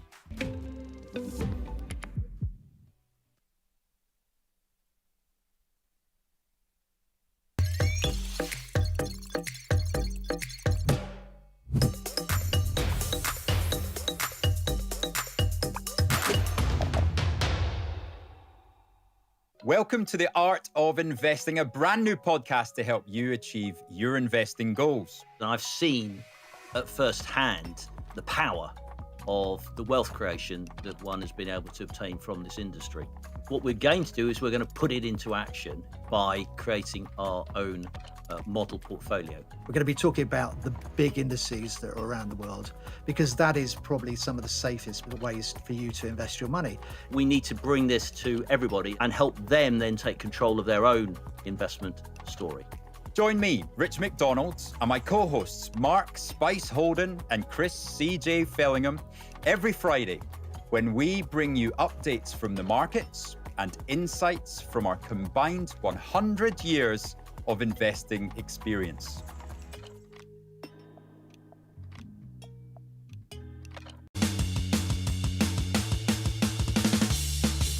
Hey, hello, trader friends, welcome back. And we have with us, Julian Wheeler from Shark Capital. How are you? Good morning, Ange. I'm very well, thank you. So pleased to see you because we've been in constant contact on on WhatsApp, on mobile, across the world, right? That's right. And Normally about my Funko Pops. God, it's haunting me. Since you brought that up and introduced me to K-pop Demon Hunters, I've been sending it everywhere from even Asia. Everywhere I look, I have this bloody pop band and those blessed dolls. Well, your daughter likes them. There you go. I had even no idea that she'd watched the She's a secret closet. film. She's a closet hunter. Oh my good closet hunter. It shows you how much parental control I have. So, quick question, because you came in and you announced that you have now, this instant, become a Well, actually, it wasn't this instant. I wrote, if the truth be told, I wrote to my team and the group at Shard, the research committee, the brokers, and everybody. I said, right, I'm calling the top. That was last Thursday. brave. Okay, so that was my top. And as John Maynard Keynes always Tell said, me exactly when this was? Thursday. And the reason is, as Keynes said, when the facts change, he was accused of, well, you've changed your mind. He said, well, when the facts change, I change my mind. What do you do, sir? And I think we got a particular fact last week, which was the release of CoreWeave's earnings. Now, I've been on here, and you can see, but I've said I didn't like CoreWeave. CoreWeave is a sort of what I call Johnny come lately. I'm a data center too. I'm Spartacus. I'm Spartacus. Yeah, I'm gonna bask off Nvidia's glow. Well, they bask off their glow. I mean, it's an extraordinary company because it's effectively an Nvidia sort of fund anyway. They are invested in by Nvidia. They have loans from Nvidia to buy Nvidia chips from Nvidia. So, and which they then rent out. So I think of it as like the sort of WeWork of compute. We all know what happened to WeWork. Oh, that's right. Because you know what? It's just about capacity. And that was the point. So then in their earnings, they said, they're fine for now, but we can't quite do the next quarter. Shock. Why? Well, because we can't get the supply chain to get us enough stuff. So there's been a delay on a data center. Delay? How can it be a delay? We're all trying to go as fast as we can. And the bulls all rallied round and said, no, the stock went down 20% the next day. So down it goes. The bulls all said, oh, well, it means there's no demand problem. It's all about they just couldn't get there in time. When the music stops, who cares? Who cares why? What it really means is they can't hit the growth numbers. Is it true they missed a supply chain bit? Or is it a delay because someone said, oh, let's just have a pause and think? Who knows? We also saw Meta's numbers, and with their excess spending, Yes. the market didn't like that. We've seen that Oracle, which was the absolute peak of this, which was in September when they announced $300 billion commitment from OpenAI. And no one questioned that. They took the stock up 40%, rather than saying, how on earth is OpenAI ever going to pay for that?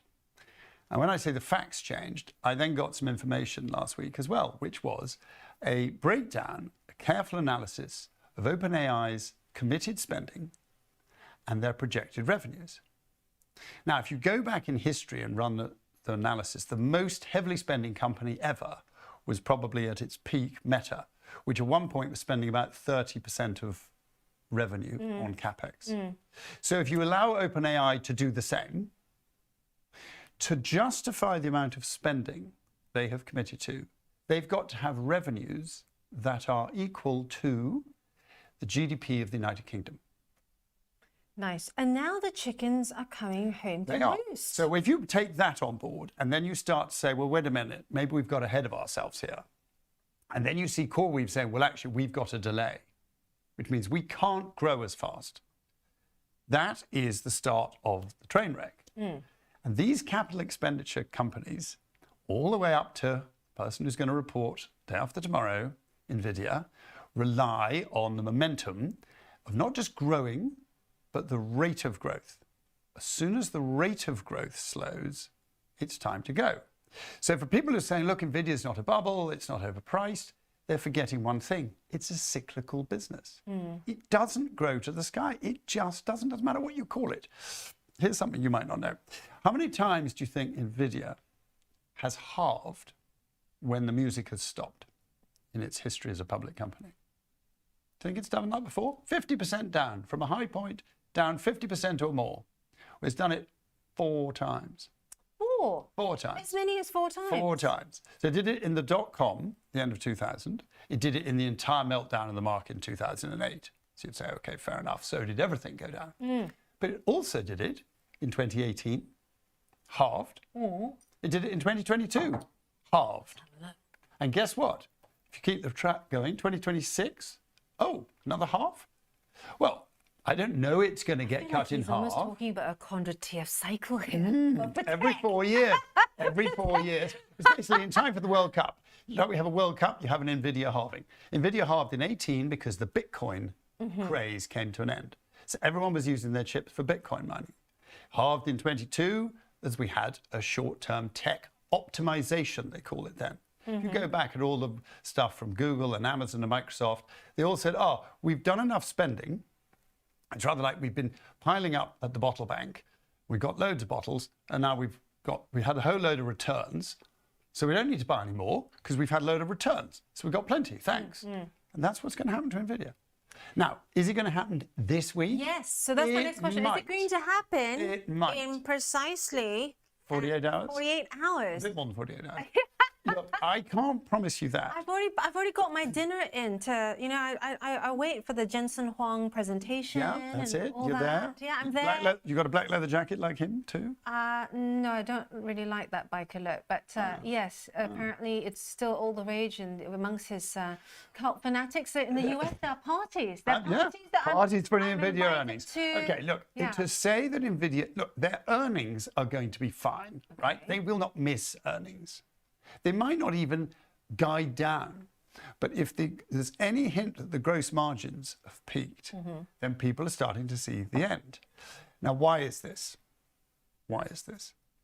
Because here comes another fact for you. And I said the facts have changed. How about this? 80% of all the startups, the AI startups in Silicon Valley, approaching Andreessen Horowitz. If you don't know who they are, Andreessen Horowitz are probably the gold standard VC funder. Right? They've backed some of the biggest companies you know and now that have gone all the way to being large companies. But they back companies when they're early stage. 80% of those seeking funding from Andreessen Horowitz are running their AI models on a Chinese open source.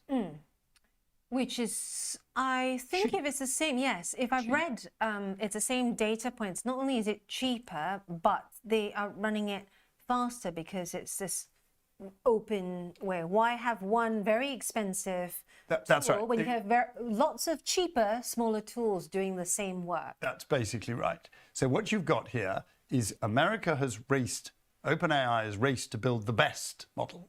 It's rather like saying, I've got the best Ferrari. Whereas instead, China said, doesn't matter, I'll have the best Ford Capris. And more people are going to buy those, right? So it becomes a case of, if you're an AI startup, you want funding from Andreessen Horowitz, they'll say, okay, well, how much money are you just going to burn using OpenAI's tools and their models? Which means you've got funding for, what, 6 months?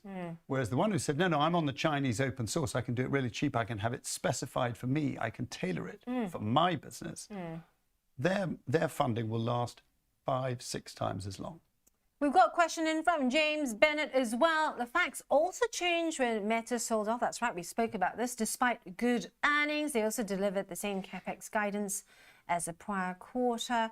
Let's have a look at Stock reaction. Right, James. The reason they went down was because there's a sense that Meta's out of cash.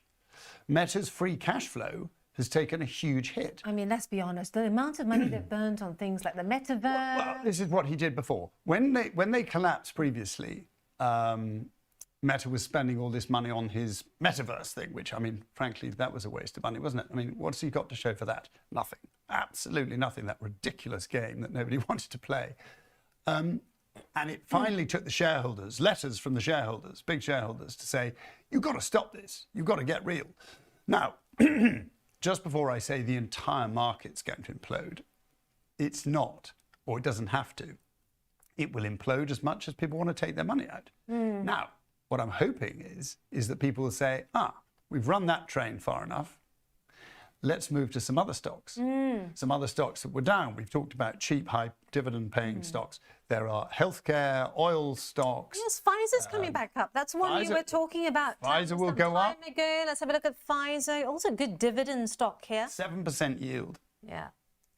There you go. It went up after that news. There's the news of the Trump tariff deal up there, those two big, which of course is ahead of itself. But look what's happened in the last week. Just as we've sold off tech, Pfizer's gone up 3 or 4%. Oh, and between those two times since I've been on, you've had a dividend too.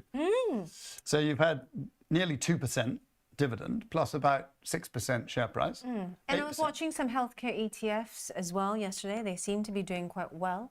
So the question is this, you know, there have been so many words bandied around. One is, rotation.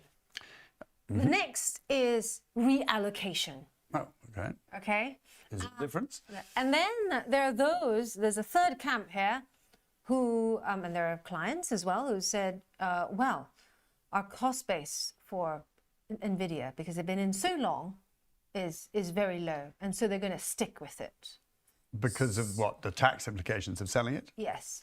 Okay, so what you can do, for example, you could, if you've got a price you're prepared to take, you could sell some call options against your existing stock, especially around earnings. You get huge volatility. I mean, last quarter, the trade to have done last quarter was to sell calls and puts. Huge volatility. The market expected a 10% plus movement in the stock, and it did nothing because the market came in just in line. And you know what? Is it going to collapse on Thursday? No, I'm not predicting that. But I don't think you're going to make much money in it. And once you start not making any money in it, the money starts to flow. The bubble stocks, as people talk about, are these ones I've talked about before, these rare earth materials, the core weaves, Nebuuses, irons. I mean, they rattle off the tongue. There are loads of these things. They're all doing the same thing. They're all selling extra compute capacity. And guess what? All to the same customers. And those customers, the Amazons and the Googles and the Metas, might just go, just like they did in 22. Oh, do you know what? Actually, no. We'll just slow down. We won't pay Jensen tax. Why is Google in the catbird seat? Because Google has the cheapest compute because they're using their own chips. And you remember I came on and talked about Broadcom versus NVIDIA. Yes. Broadcom should outperform NVIDIA from here. If the Chinese facts coming through are anything to go by, you're going to need cheaper compute. And the only person with cheaper compute, and guess what? Google's product is now good enough, they're probably going to sell it to others. So NVIDIA may face a new competitor no one's even thought about, called Google. This also feeds into the trend that I've noticed recently. Every time there's a shakeout, there is a wobble in the markets, it's the A's that tend to... Oh, the A's. The A's. The A's. Let's Stick have a with look the at A's. And that's A's. where we're calling Google Alphabet. Alphabet and Amazon. Alphabet and Amazon you want to hold. Microsoft and Meta you don't. Meta has the ability to mend itself. Microsoft is too close to OpenAI. The big irony here is that Elon Musk, suing Altman for the change from being a not-for-profit. I suspect OpenAI will be a never-for-profit. I can't see how that company is ever going to make any money.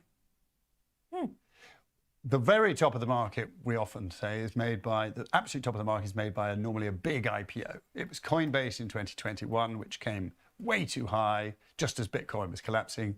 OpenAI comes to market with a big IPO, trying to value itself at $1 trillion or something. Personally, I think they might have missed the boat. I think they'll miss that. But if they do it and get away with it, that'll be the top. Interesting. You heard that here first. So any questions? And also don't forget to hit the like and subscribe button because, Julian is a very busy man. He is normally flying to very exotic places. I'm very jealous. And so it's very, very special when he is in here and he is able to take questions from you and be ribbed by me. Take a look at the other Amazon as well. It is interesting to see that every time the market has a blip, a slight correction, it just marches higher. Well, it pulls back to its... so what Amazon's got going for it, amongst other things, is that... Oh, and this was another of my facts, just to come back to it. Amazon has kept as far away from OpenAI as is possible. Now, Amazon, after all, invented the whole concept of cloud, right? They put all this compute power in to run their own business. They were their own customer. So they said, well, we've got all this. And then once they realized they'd put in all this compute infrastructure, they said, well, we could do that for other people. That's how the cloud business started. So they know a bit about cloud. Now, they gave OpenAI a contract, just keep in the game, as it were, for 30 billion. Oracle, 300 billion. And if you've seen Oracle, Oracle is the absolute writing on the wall, the canary. I mean, it's pretty dead canary, Oracle now. It's given back the entire move. It is lower. I think Rich has Oracle. Does he? Sorry, Rich. Sorry, Rich. Sorry, Rich. Don't own Oracle. Look at that. Look at that. So that big green bar, yeah, the big green one there, that's the day they announced 300 billion deal with OpenAI. We all stood there and thought, what? This is extraordinary. How will OpenAI ever pay that? Where are they going to get the money from? And why is Oracle booking it at revenue? It's ridiculous. Anyway, look what the stock's done. It's given the whole lot back. So if that doesn't tell you that something's wrong, I don't know what will. Whether Larry Ellison managed to sell some stock up there to help fund his son's wish to be a movie mogul, I don't know, but you know, who knows? Let's talk about some other something else. stocks, yes, that perhaps we haven't come across, at least I haven't come across. Ah, Oracle has Investor Day today. Thank you. Who's that? Wisp? Wisp? Oracle has Investor Day today. Actually, I didn't know that, but that's good. Oh, away from numbers. Neil, good morning to you. And what are Julian's thoughts on the Amazon bond issue? Well, you know, this is, I always think when these companies are all selling, if they're all suddenly selling bonds, they're doing it while they can. Yeah. Right? While the window's open, get it while you can. Yeah, get it the while you can. hotcakes sold whilst we can. They think it's, and because they have got all these spending plans. So, you know, if you can raise money on good terms, why not do it? I mean, it is quite strange. And by the way, this is another reason I think we're getting late in the game. Is this also why you think that a big sign that we're near the top is when there are lots of IPOs? Oh, well, lots of IPOs, which is why the market hasn't topped yet. We haven't had the lots of IPOs. That's coming next year. Next year will be trouble. Next year is the big trouble because it'll be the fourth year. You really don't get, you can get 3 in a row. We had 97, 98, 99, 2000 went wrong. This will be 23, 24, 25, 26 goes wrong. 26 is also the second year of the presidential cycle, which is always the worst of the 4. I was going to say, this sounds like a presidential cycle. There we go. So there is that as well. Trump is starting to wobble badly, I think. So that's, you know, we've also got the whole private credit stuff will unwind next year, I think, too. Paul Williamson asking, do you expect any surprises in the economic data? I guess, Paul, this is like because we talked about it being delayed and everything. I feel like we're in that point where if you sail, you're stuck on this sandbank and then you're waiting for the tide to lift you off the sandbank, but you don't know which direction the wind is going to come in. Well, look, the economic data, we've seen a lot of, we're clearly seeing layoffs and we're not seeing a lot of hirings. We also, though, which is why it's muddied, because we now have, because we don't have the immigration, there are less people. So the workforce, so the unemployment number stays low, but the actual positive data is going to be low, which is why the rest of the market, why the Fed's going to still cut. The consumer confidence numbers are already at recession lows. Yes, right? every government wants. Economic numbers are already down. You know, this market, we talk about the two-speed consumer. You know, the high end's still been able to spend and the low-end consumer hasn't, which has been shown out really clearly in restaurant numbers. McDonald's and Wendy's did really well, and all the higher-end casual dining companies did badly. Funnily enough, the economic data, I'm just going to be suspicious of it because I don't know how it's going to have been collected. Can we trust it? So I'm going to be more interested when you talk about economic data. I want to see Walmart's earnings, which are also on Thursday. Oh my goodness, like a beautiful dance. Did you know that I was typing that in? No, I did not. You have it. Okay, here is Walmart. Now, I don't My want... chip in your neck's working. I'm not going to... I would not own that into the numbers. I would not own it. Walmart. Is Walmart a short? Very rarely is it a short. It's such a good company. Is it priced for perfection now? Yes. It's on 35 times. If they have a wobble or say something bad, that stock will go down. If it goes down and really gets clocked and you're a long-term investor, you buy it. It's as simple as that. Am I prepared to short it? If I had to be long or short, I'd be short. If I had to, I'd short target. Well, now you see, here's the problem. You short target, its expectations are quite the opposite. It's on its low, expectations are low. There is a high short interest. If they do anything better than expected, you'll lose a lot of money being short. But I think as well that the fact that target, a lot of people say it can't go any lower, and still it edges lower. It does, and you'll have another big gap down if it's a really bad number. So you've got target, and you've got the other one. Will give you a clue. Is you've got Home Depot. I think they're today. Right. Yeah. So you've got all of this. So in answer to Wisp's question, you know, I'm going to look at the company earnings from what I call the economic bellwethers. Home Depot, Walmart, Target. Because I don't know that I can trust the government data. Not because I think they're being, you know, meddled with. It's just they don't have it. Yeah, and is it late? Is it delayed? What did they include? What didn't they? So it's almost like we've got to wash it all out again. Yes. It's like sort of cleaning your pipes when you've had the, when they've had a blockage. You got to run the water through a bit first before it goes. Yes. Take out that U-bend. But talking about all these numbers as well, what I'll be looking for too, and away from the numbers, is whether the data tells you the lower end are hurting, and also the very, very high end. So the discretionary, items, because very often you see data and it shows you that numbers are good, but actually it's the high end that's been propping up.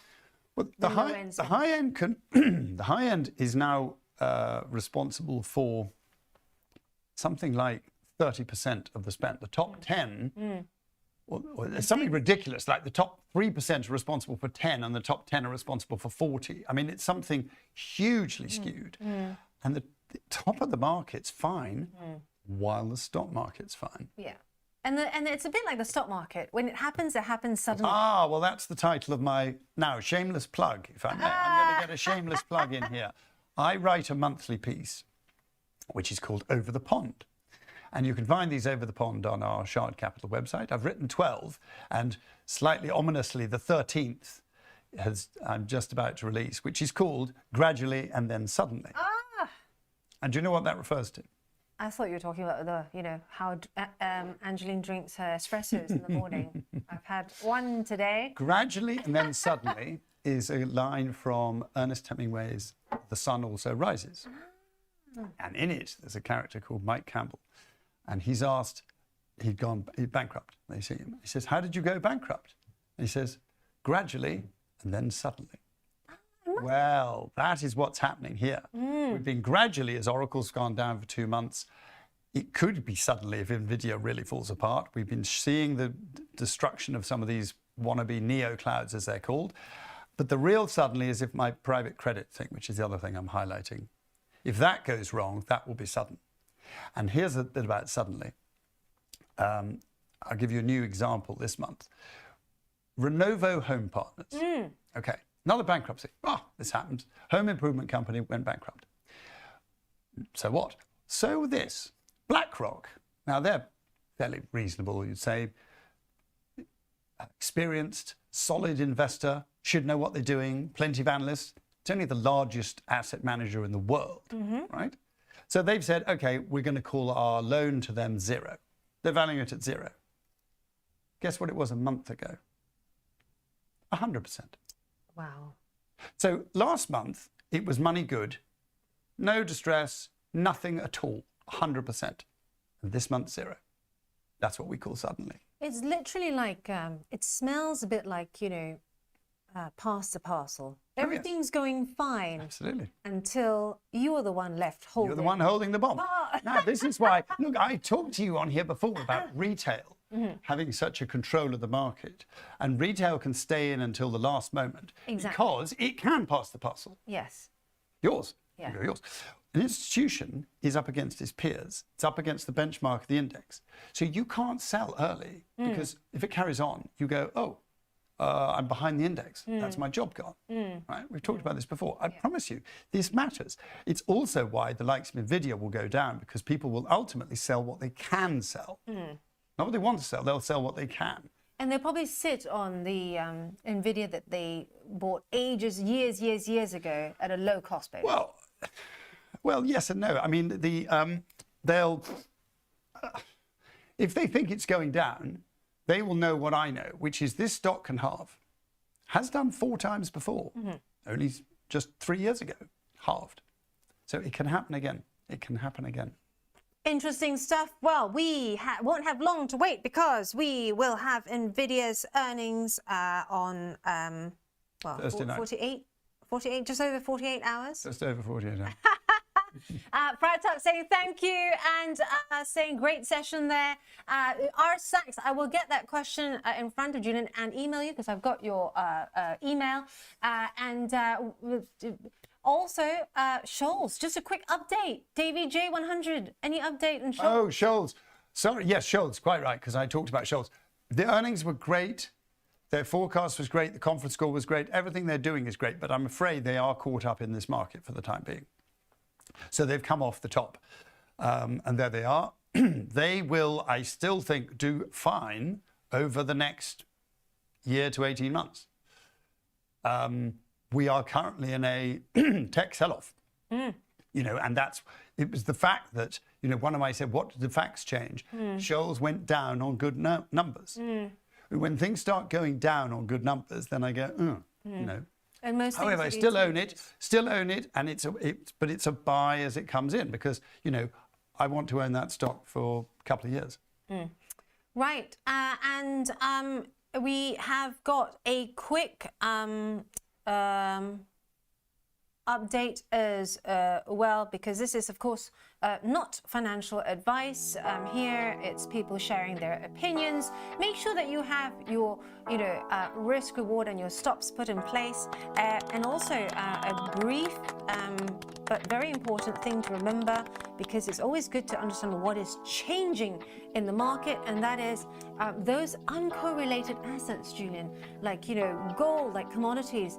In the last few months, we have seen that more correlated than normal to the markets. So yeah, that's a problem. That is a problem. Because that shows you that you've got, they are just being treated as another risk asset. Yes. They're not a diversifier. Yes. They shouldn't, you know, so I don't like gold, to be honest with you. I'm in big disagreement with my colleagues, but I don't like it. I'd much rather have platinum. Because the speculators aren't in platinum, and it hasn't moved anything like as much. If you want a hard asset, but as and platinum has the industrial. well, it has that. But if you want a hard asset, you're really frightened of the dollar, buy some land. Yeah. And on that note, just showing this to you on that note, because we always give you some salad dressing here. It's not just about what's already out there, but here's some salad dressing. Rob, this is lumber. Okay, lumber. Yeah, okay.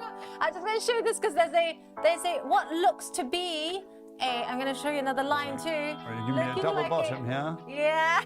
Well, lumber is housing. So, and housing's been weak. It will turn. You know, it will turn. But do I want to catch the bottom? Ooh, not necessarily. Yeah, but one to keep an eye on. And before producer Phil comes Watch Home in with Depot. his and watch Home Depot, watch Walmart and Target as well, because of course there's the lead up to Thanksgiving, another big event for me. Thank you for all your wonderful comments. Do slam the like and subscribe button. R-Sachs, I'll get you that answer from Julian after this. Thank you for watching. Thanks, Ange.